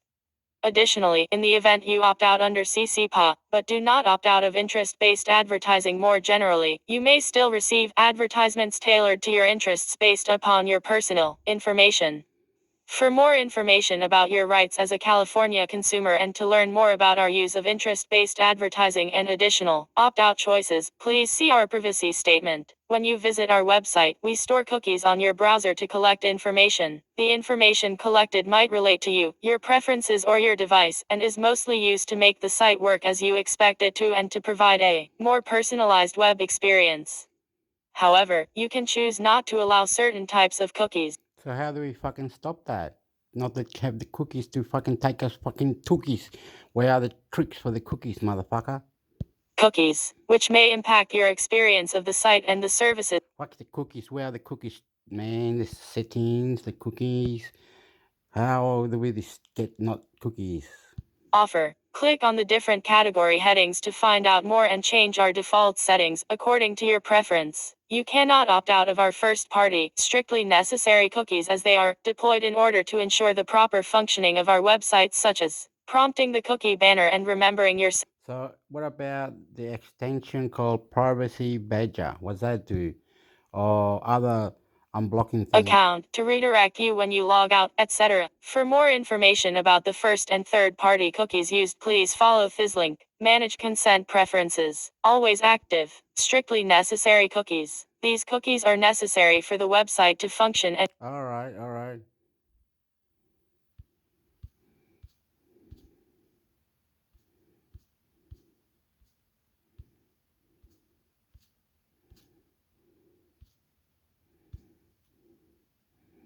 Oh yeah. I was gonna say I was gonna do the thing because I was saying it.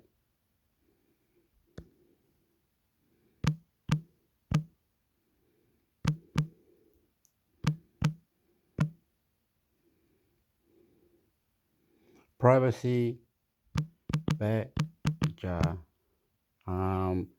extension.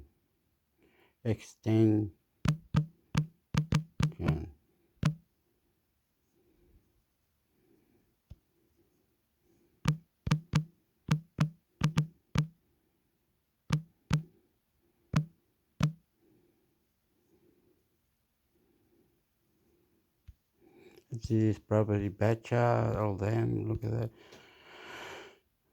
Still useful.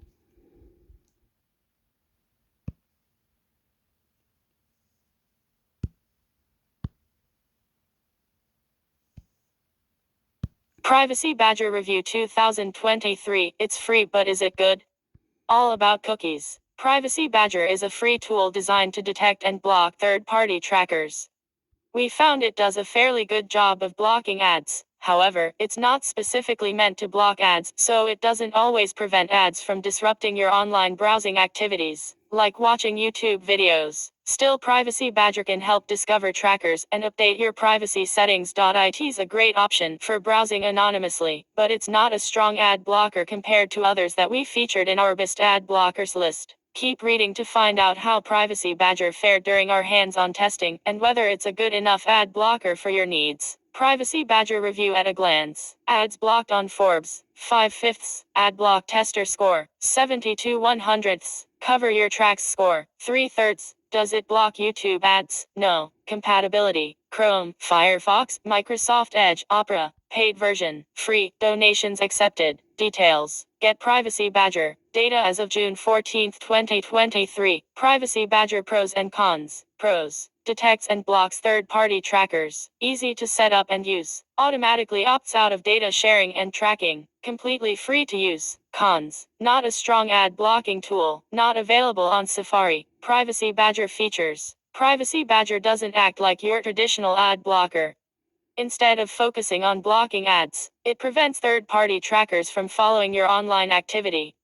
Since ads are usually third-party trackers, it blocks these types of ads. In this sense, Privacy Badger is more like a private online browsing tool instead of an ad blocker. Here's how it works. Privacy Badger sends a global privacy control signal to opt out of data sharing and selling. It also sends out do not track signals to notify the website that you don't wish to be tracked. If a website fails to comply with these wishes, then Privacy Badger starts blocking it. Instead of having a list of blocked websites, Privacy Badger makes its blocking decisions based on behavior. For example, if it spots the same tracker across 3 different sites, Privacy Badger blocks it. You can also use the extension to customize privacy settings for individual trackers. You have 3 options appearing in a slider: red to block a domain, yellow to block unnecessary cookies, and green to allow a domain to load without interference from Privacy Badger. Third-party trackers versus ads. Third-party trackers gather data about your online browsing behavior and use it to display personalized ads while you're browsing. As if that's not annoying enough, these trackers may sell your data to other parties. Privacy Badger test results. We put Privacy Badger to the test. First, we used .block tester to see if Privacy Badger could successfully block contextual advertising, analytics tools, banner ads, and error monitoring. It scored 72 points out of 100, which is on par with AdBlock plus 73 points. Privacy Badger was docked points for some tests due to failure to load. However, it completely failed at blocking banner ads and didn't block flash banners, GIFs, and static images. The second test we conducted was with the Cover Your Tracks tool created by Electronic Frontier Foundation F. This is the same non-profit organization behind Privacy Badger. Unsurprisingly, Privacy Badger passed all 3 tests, successfully blocking tracking ads and trackers and protecting. Okay, Privacy Badger is on Google Google Store. What you call that? Where you get the extension? There, you get it there, man. So extension. Visit Crime Web, and the other one I got is called ad blocker. I got ad blocker. Clean. That one. Oh, what? What are you doing? That one I like, and not that I like it. Oh, I have to go back. Not that I like it. I never said I liked it. It's not that good, but it's for me. Click. Then you go like this and clean. Oopala, amigo. Click.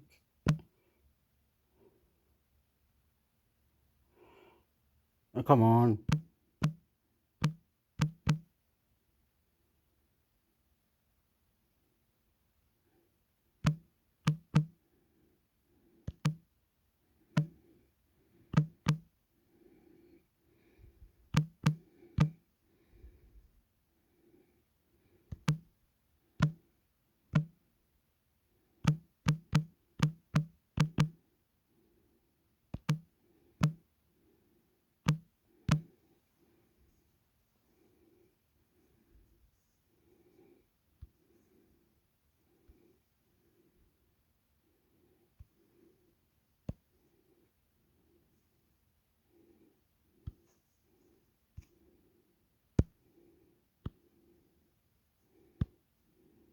Click and clean. Overview. Deletes typed URLs, cache, cookies, your download and browsing history instantly with just one click on Click and Clean button. Click and Clean is an innovative and totally free solution for your PC, Mac, or Chromebook that will help you to scan your PC for malware, delete your browsing history, remove download history, erase temporary files, clear cookies empty, cache, delete client-side web SQL databases, remove flash cookies, LSAS, protect your privacy by cleaning up all traces of your internet activity, clean up your hard drives and free up more disk space. This powerful solution enables you to do all that mentioned above instantly, with one click on the TP roll icon in the Chrome toolbar.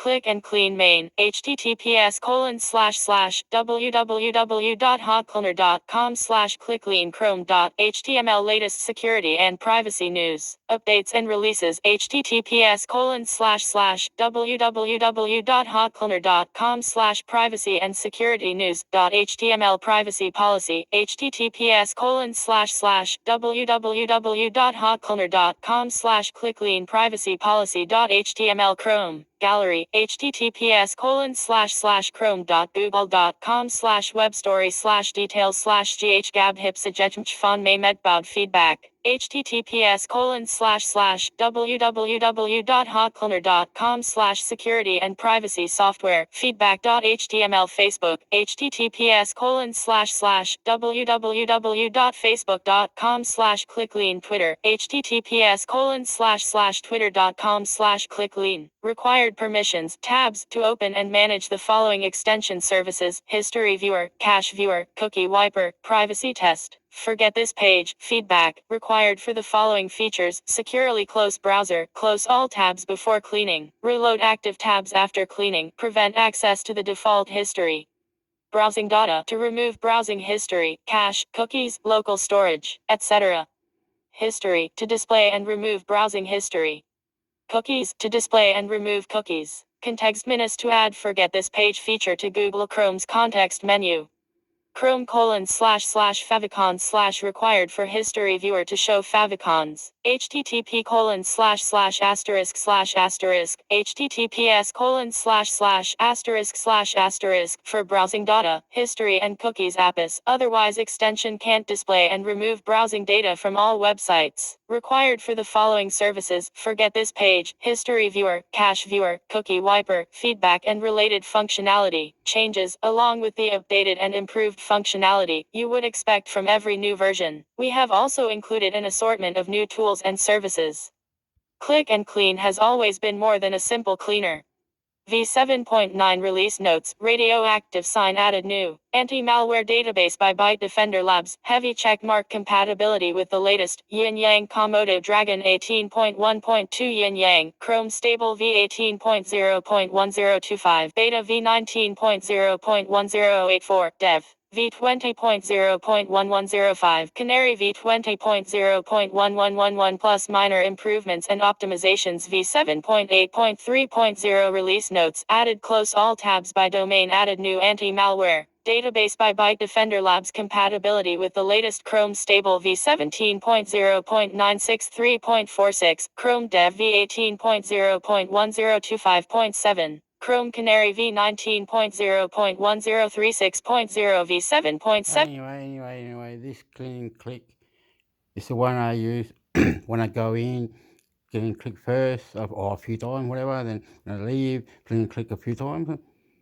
If not, I forget, the next day I'll clean click. You should go to the garbage to all your history and everything.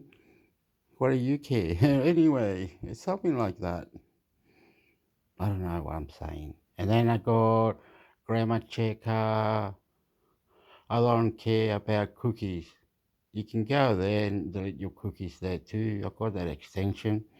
It's a big long one. It says, I don't care about cookies. Write that down. It's an extension. That's what the name of it is. I don't care about cookies. I used to like that, but then clean click came, so I just press that in the beginning, then just browse and go to the whatever it is on the settings to clean the history there too, if you want to. That will do it. What's the history? Okay, on the settings, and you go down to more, and on more, browse to clean, browse to data. Close Windows, cancel. No, don't close Windows, idiot. Ha ha ha. Was there anything? All right, over here.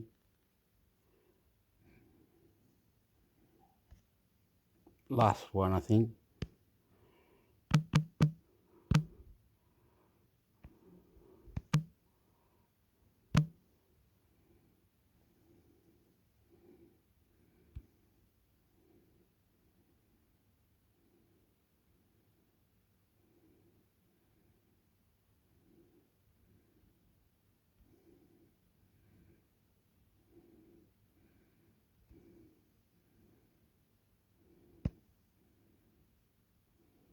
Oh, this takes you to another thing, does it?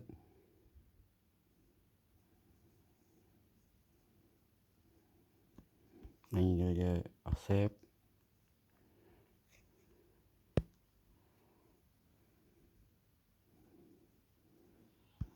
Accept one more time.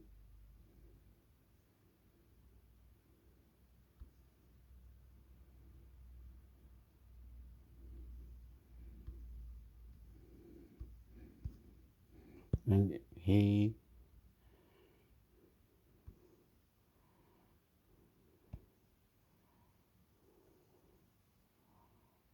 all the time press accept.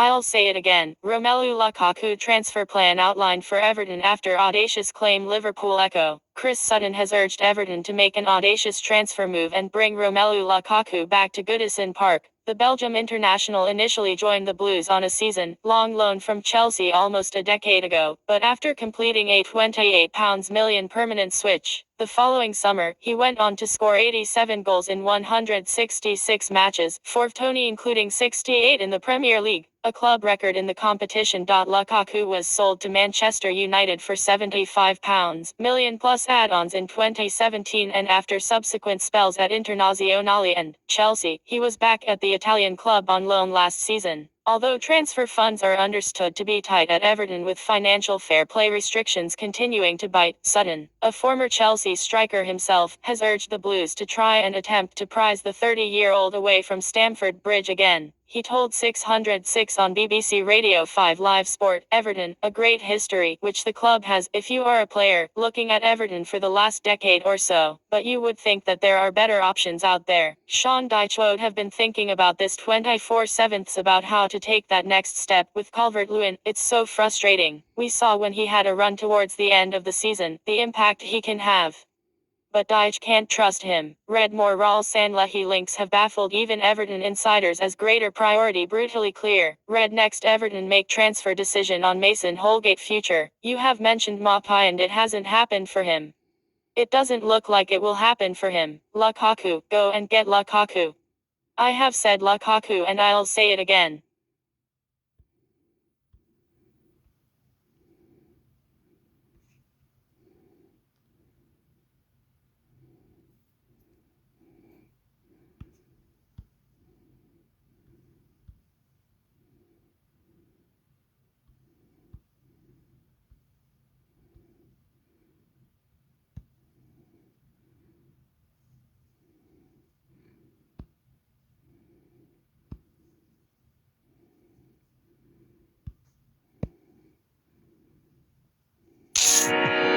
BBC Sounds. Music. Far post down into the... Tell him to go.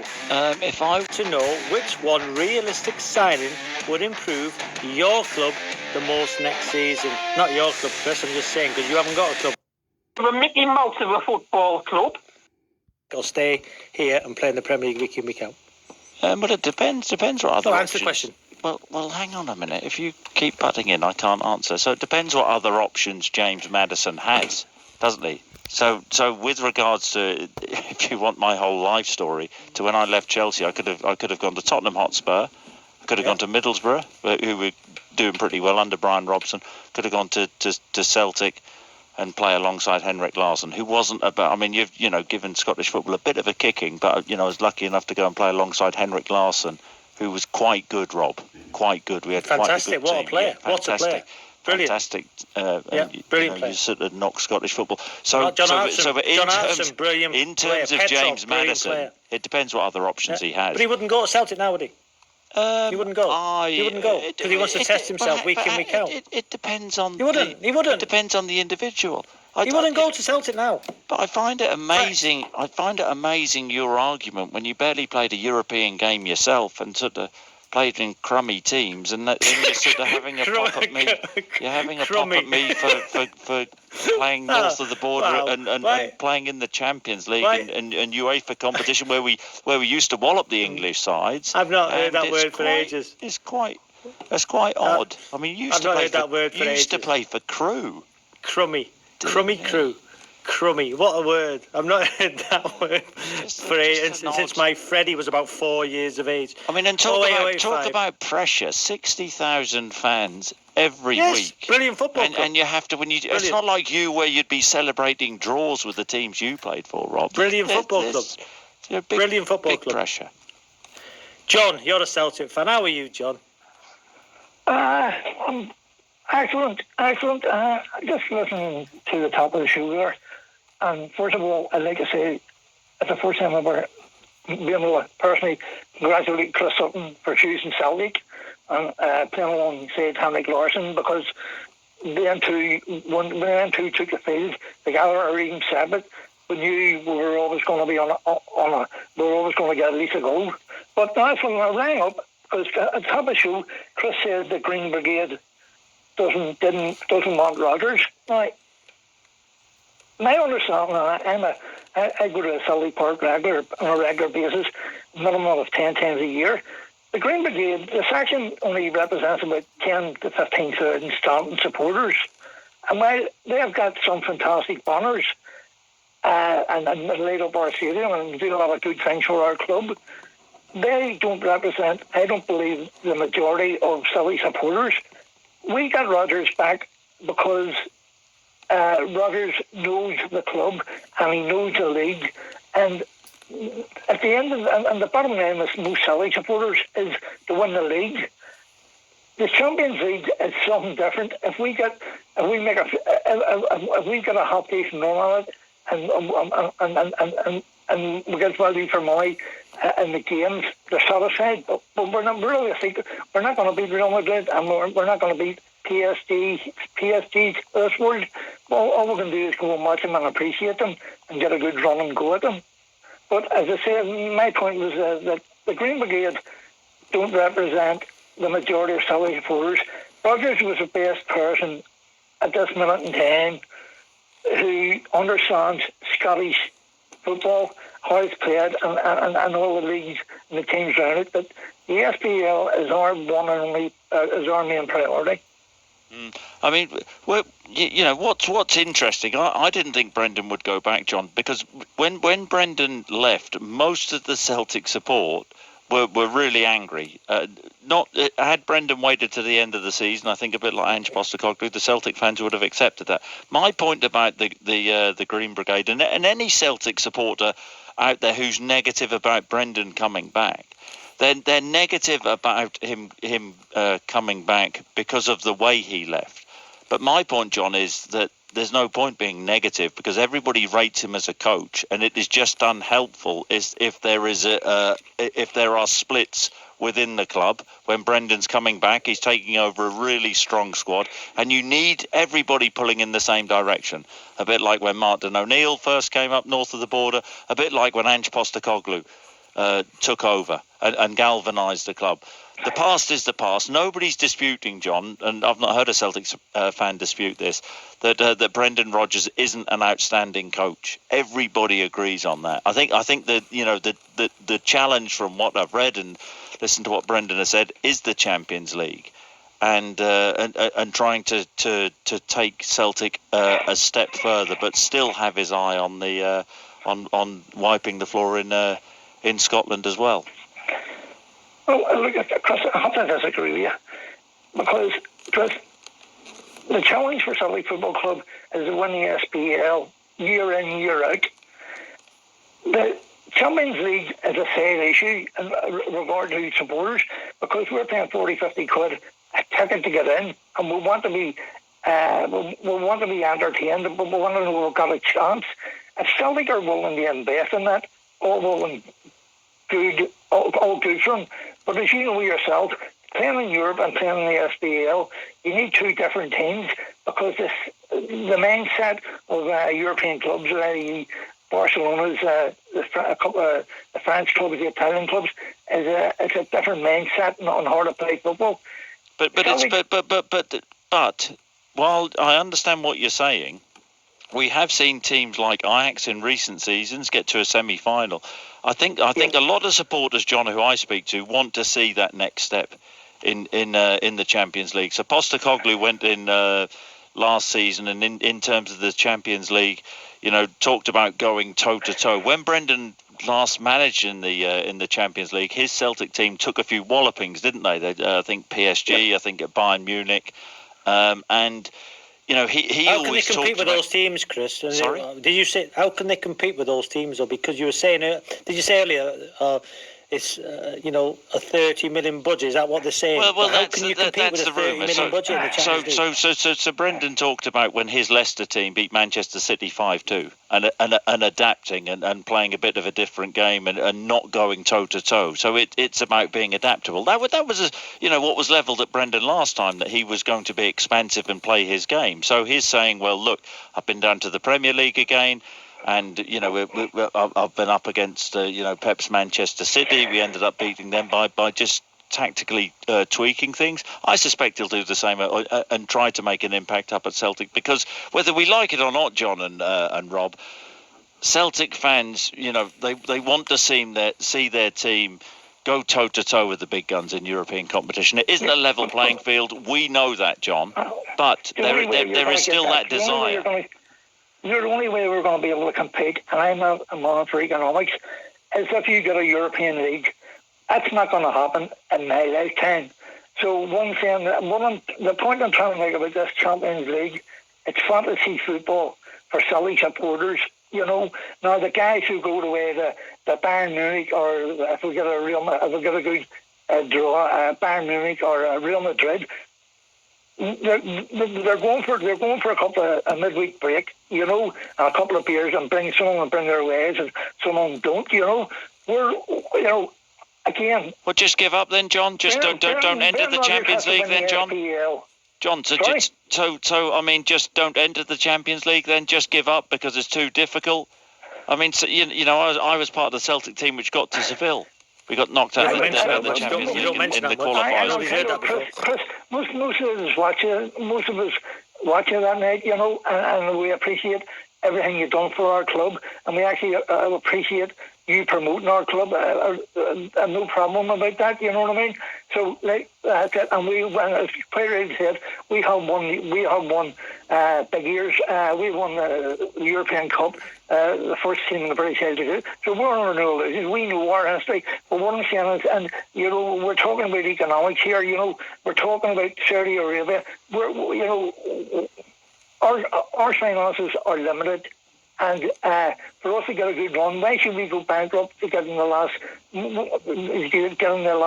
of a Champions League? But nobody's saying that. It's just most Celtic fans I speak to, John, want to see the team more competitive in European competition. Gordon Strachan got the team through, I think, to the last 16 on a couple of occasions. So it can be done.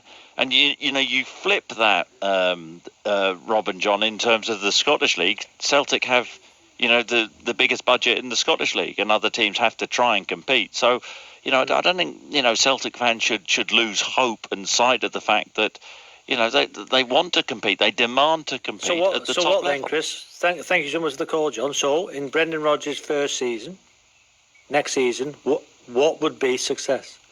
Well, the environment in Glasgow is you have to win. Second is last. So he was 7 from 7, so he has to win the league. Right now? Has to win the league. Yeah. Okay. Has to win a cup. And in terms, it's about the next level, Rob. Whatever anybody says in the Champions League. So Celtic fans want to see their team compete in the Champions League. That's what they want to see. So I'm not saying top a group. I'm saying compete strongly. So if Celtic ended up getting through to finishing third and getting into the Europa, that would be success, I think.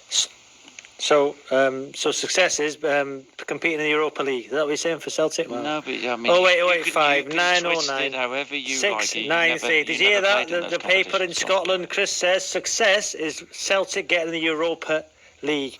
08085 They're already 909 they're already in the 693. Champions League. You Put that fool. in your column. 08085 909 693. Michael, you're an Everton fan. Good evening, lads. Chris, I've got to start by saying you've really got your hands full tonight. I don't know what Robbie's been drinking, but my lord, you've got your hands full with him. Dear me, I mean, have you ever heard so much nonsense? He's had a couple of weeks off. I mean, I think he's been out in the sun too much. You know, it's that's what it is. He surprises me though with the sort of mercenary angle because If I go for £250,000 a week or £1 million a week, I would go for the £1 million a week to look after me and my family. You know what? I wish the Saudis would come in for some money for Neil Maupay, because we would drive him to the airport and he can go to Saudi. We'd pay. So Everton, Michael, Everton. So come on, tell us what's happened to your club. Ken Wright's going to stay on as is it the interim chairman or the chairman? He's interim chairman for now. Yeah. But the real problem is, you know, if you look at the Everton squad, we need to bring in at least 5 or 6 players because the squad is nowhere. And I think I'm right that we had the lowest goal scoring record across all 4 divisions last season. If we weren't the lowest, we were definitely the bottom 5. And we can't get a striker. For love nor money, Everton can't sign a striker. We've got one guy who, when he plays, is great, but he plays maybe 40% of the games, and that's it. And you know, every Premier League club has got at least 3 or 4 strikers. We've got half of one. It's a basket case. Where do you find the centre forward? Listen, who would you go for? Because Sean Dyche, listen, he's in Glastonbury. I don't know if you've seen it, Michael. He's enjoying himself, and deservedly so for keeping Everton up. But Chris, you know, listen, the reason why centre forwards are paid the most money, or players who can score goals, because it's the hardest thing to do on a football pitch is put the ball in the back of the net. Everton need a goal scorer. I totally agree, Michael. Who's out there who Everton could realistically get? Chris, but first, Michael.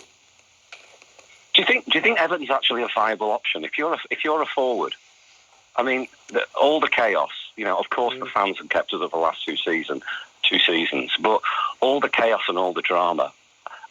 I can't imagine us being an attractive option for anybody. I think you make a really excellent point there. I think if you're a top player, you want to play for a top club. Everton have a great history, which the club has. If you're a player looking at Everton over the last decade or so, you know the club better than me, Michael, but you would think, there are probably better options out there. Rob's right, Sean Dyche did exceptionally well to keep Everton in the Premier League. But next season, it's about making that next step. Where do you think, Michael, Everton will finish next season, honestly?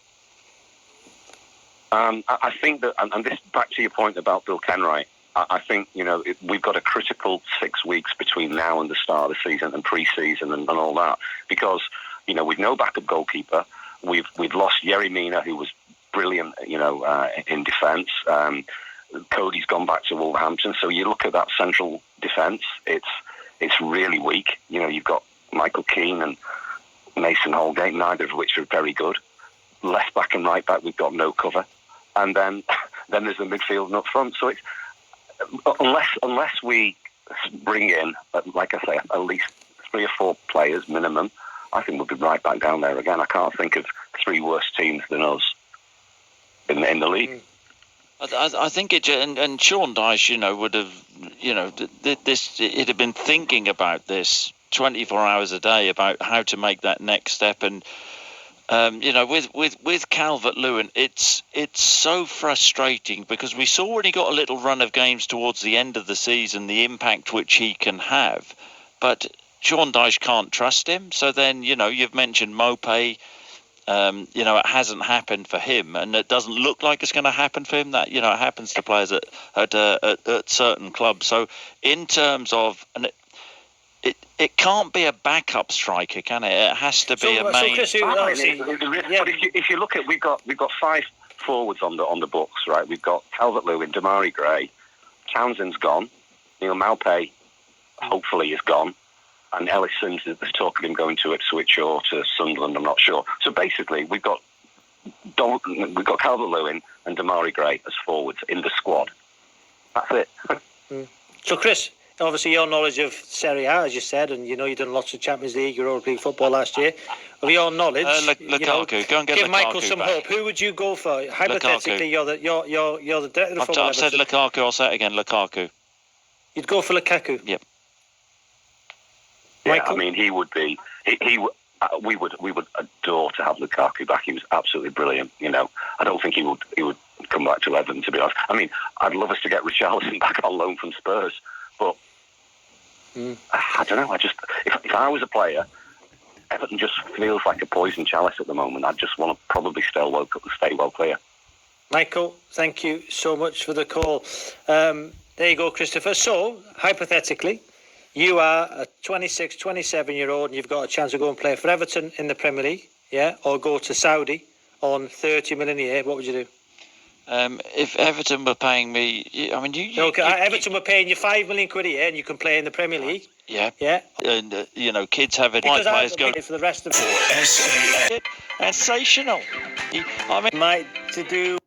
It's a good debate. It's a good debate, Simon. There aren't So many go on, people Mason who Mount. agree with.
This is The Guardian. He played in midfield as a kid, and there's always been that thought process that he'd maybe be better suited to midfield because of those deficiencies, if you want to call it that, defensively. But I think in a way, Southgate's almost made hard work for himself now because it's worked so well, so kind of seamlessly. You know, he's got the number 10 shirt on and looks great and scoring goals and all the rest of it. It'd be interesting what England do going forward. Also, Liverpool, I mean, Klopp's going to obviously face all of the same questions. And at times, I think Liverpool and Klopp have been quite prickly about, no, he doesn't need to move position. He's perfectly fine there. He's perfectly capable there. There's no issue with him defensively. So I think actually him going into midfield, and let's face it, it is a different position. It won't cause problems, but I think it's going to give them a headache they could probably just do without, because I think Klopp would have probably just left him where he was. Pop John Stones in there as well, and then, even more headaches. Basically, the day Nadim of the centre-back is over, or the defender is over, isn't it? What, did you ever want to just wander up in there? No, absolutely not. No, it's minefield in there. I've got listen. I prefer when the game's in front of me. Yeah. People coming from it's bad news. Very hard. What do you make of Trent? Then? No, I didn't really watch the game a couple of days ago, so I thought let me tune into this one to see what it's like. And I thought he had a good impact, but I thought he waned throughout the game. And I think I'm with Robin where when your team's in the ascendancy, it's obviously very different to be playing in midfield like that. But when you're more on the back foot and you've got to dig in, then I think you need some of the sort of like nuances of to understand the nuances of the position to really be effective with it. Because I was the same with John Stones a few months ago. Like he came into midfield and had a big impact, and then at some point I thought he looked like a defender in midfield. But then as time passed, he then progressed on to that next stage. But lo and behold, all that stuff comes when they're in attack. So when you have to look at that other side of things, like you have to be a two-way player as such. But I think to go back to that to the assist for Saka. It's amazing, we sort of eulogize about people moving the ball around at the back, little like keep your foot on it, bring people in, but there's still some level of beauty to the channel ball.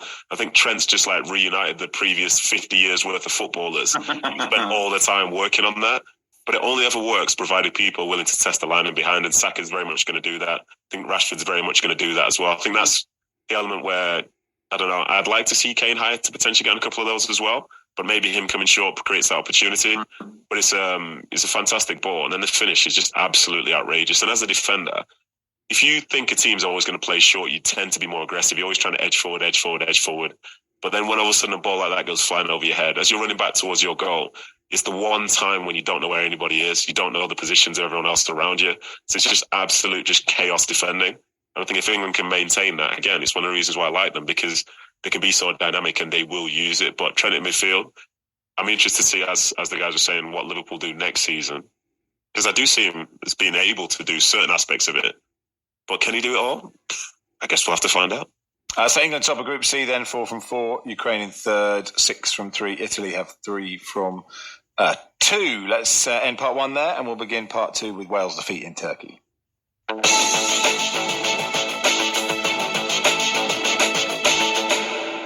Welcome to part 2 of the Guardian Football Weekly. So Turkey 2, Wales 0, Ben. It was one of those games where all these things kept happening and you thought, well, so Joe Morrell sent off 41 minutes. It was sort of an orange, could have been yellow, could have been red. And then they get this soft penalty. They've already had a goal disallowed, Turkey, and then Danny Ward saves a penalty, and then they get another goal disallowed. The Turks, you sort of think, hang on, are Wales going to do something miraculous here? You sort of started to believe, and then obviously they didn't. Yeah, it did feel like things kind of all conspired against them. Obviously, Turkey, sort of partisan crowd. I mean, when he made that challenge, literally the whole substitutes bench, obviously one of those really long, sort of super long dugouts. All the subs poured onto into the technical area. It was quite the sight. And from there you're thinking, God, this is going to be a long night. And as you say, you kind of the Euro qualification, Bosnia and Herzegovina 0, Luxembourg 2, Scotland 2, Georgia 0, Liechtenstein 0, Slovakia 1, Faroe Island 1, Albania 3, Hungary 2, Lithuania 0, Moldova 3, Poland 2, Bulgaria 1, Serbia 1, Austria 2, Sweden 0, 3 Norway, 1 Cyprus, 0 Iceland, Portugal 1, Estonia 0, Belgium 3, Northern Ireland, the hips, Northern Ireland 0, Kazakhstan 1, France 1, Greece 0, France 1, Greece 0, Slovenia 1, Denmark, Ireland 3, Gibraltar 0, Israel 2, Andorra 1, Turkey 2, Wales 2, England 7, Northern Macedonia 0, Switzerland 2, Romania 2, Bulgaria 2, Kosovo 1, Ukraine 1, Malta 0, Finland 6, San Marino 0, 2 Albania, 1 Latvia, and it keeps more. Albania 2 Moldova, and what are they? What's this? There's no broadcast or something, table or something. It says on table A, Scotland first, Georgia second, Norway third, Spain, Cyprus. The 2 must go through or something. They played 4 games today. Scotland, Georgia, Norway. B, France, Greece, Ireland, Netherlands, Gibraltar. France and Greece. France is first, played 4 games. Greece is second.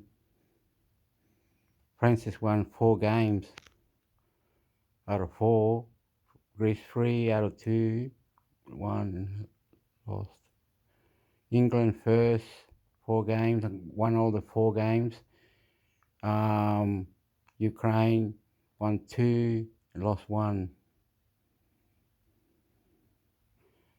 Turkey won 3 games, drawn 1. Armenia won 2. Wow, Croatia's bad. 2 games, 1 win, 1 draw. Heaps of it. Where is Serbia? Serbia won, played 3 games, 1-2, drawn 1. Hungary the same, 1-2, drawn 1.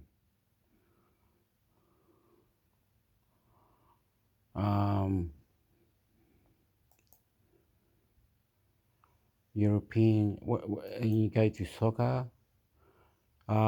Trojan, Tabaka, Sweden Division 1, Flandria, Argentinian.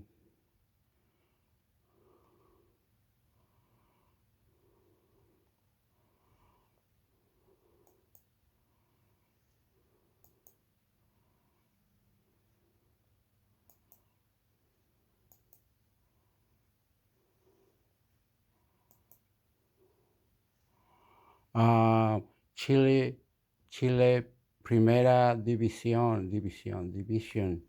Chile Primera División. Nublense, Unión Española, 7th of July. Or next month, is it? 7th of July. Autos Italiano Palestino. Okay, what's the table like? Is it a table or is it just... Cobresal is first. We played 15 games, won 8 games, drawn 4. Huachipato is second. Coquimbo Unido is third. Universidad Católica is fourth. 5th is Colo Colo. 6th is Universidad de Chile.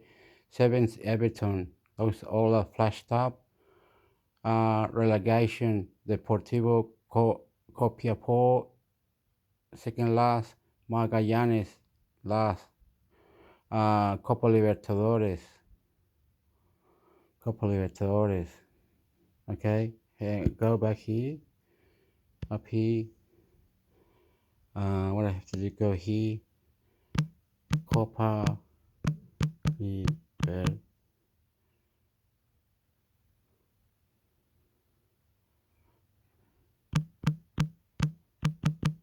Libertadores. News. See if we can get it.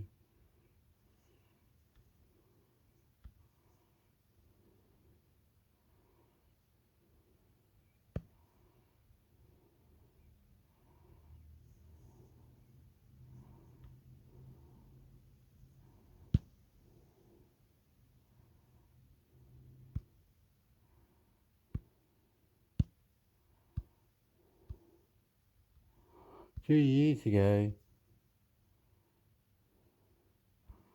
There you go.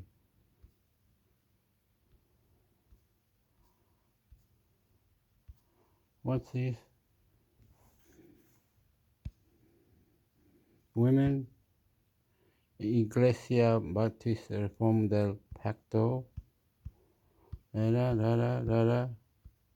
Rabbi Aram, Pupo, and coffee. You be silly.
Did you know you can now watch the Copa Libertadores and Copa Sudamericana games live with local Spanish and Portuguese commentary? Disfruta el partido y los mejores momentos en tu idioma.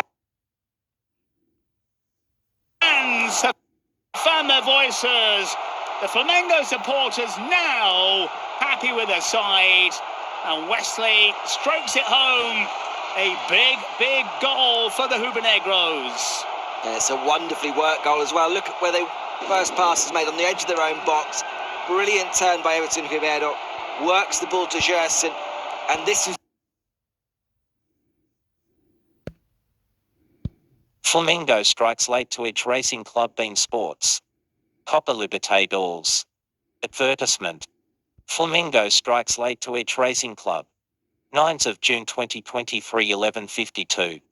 Flamengo claimed a crucial 2-1 win over Racing Club to boost its hopes of reaching the knockout stage in the Copa Libertadores. Missed the match. Catch up via Bean Sports Connect 7-day free trial. CR Flamengo. Add to favorites. Copa Libertadores will square between Nublense and Flamengo. Copa Libertadores Flamengo rolls Nublense in Maracana Masterclass. Copa Libertadores Orcas humbles Flamengo in Copa Libertadores. Racing Club de Avellaneda. Add to favorites. Copa Libertadores. Vitala Bullet wins it for Independiente Medellin. Copa Libertadores. Palmeiras topples Barcelona in epic comeback. Copa Libertadores. River keeps Lib campaign alive with clutch win. Copa Libertadores. Del Valle crushes Corinthians with stunning goals. Copa Libertadores. Boca edges Colo Colo to secure knockout place. Copa Libertadores. All square between Nublense and Flamengo. Copa Libertadores. Flamengo rolls Nublense in Maracana Masterclass. Copa Libertadores. Orcas humbles Flamengo in Copa Libertadores. This is the difference, how quickly they move the ball. Then Esquieta then... I don't know, I didn't want to watch it. Oh, it gives you all the highlights. Look, gives you all the highlights. Say, you can come and watch it here and get the app and everything, or whatever they do. This is really good. Pretty good. I can agree with that. I agree with that. I agree with that. You can subscribe and go to it. All right, whatever. Kill it. I'm out. Intermix Sector YouTube channel. Intermix Sector YouTube channel. I'm out. Goodbye. In question, please. Love you.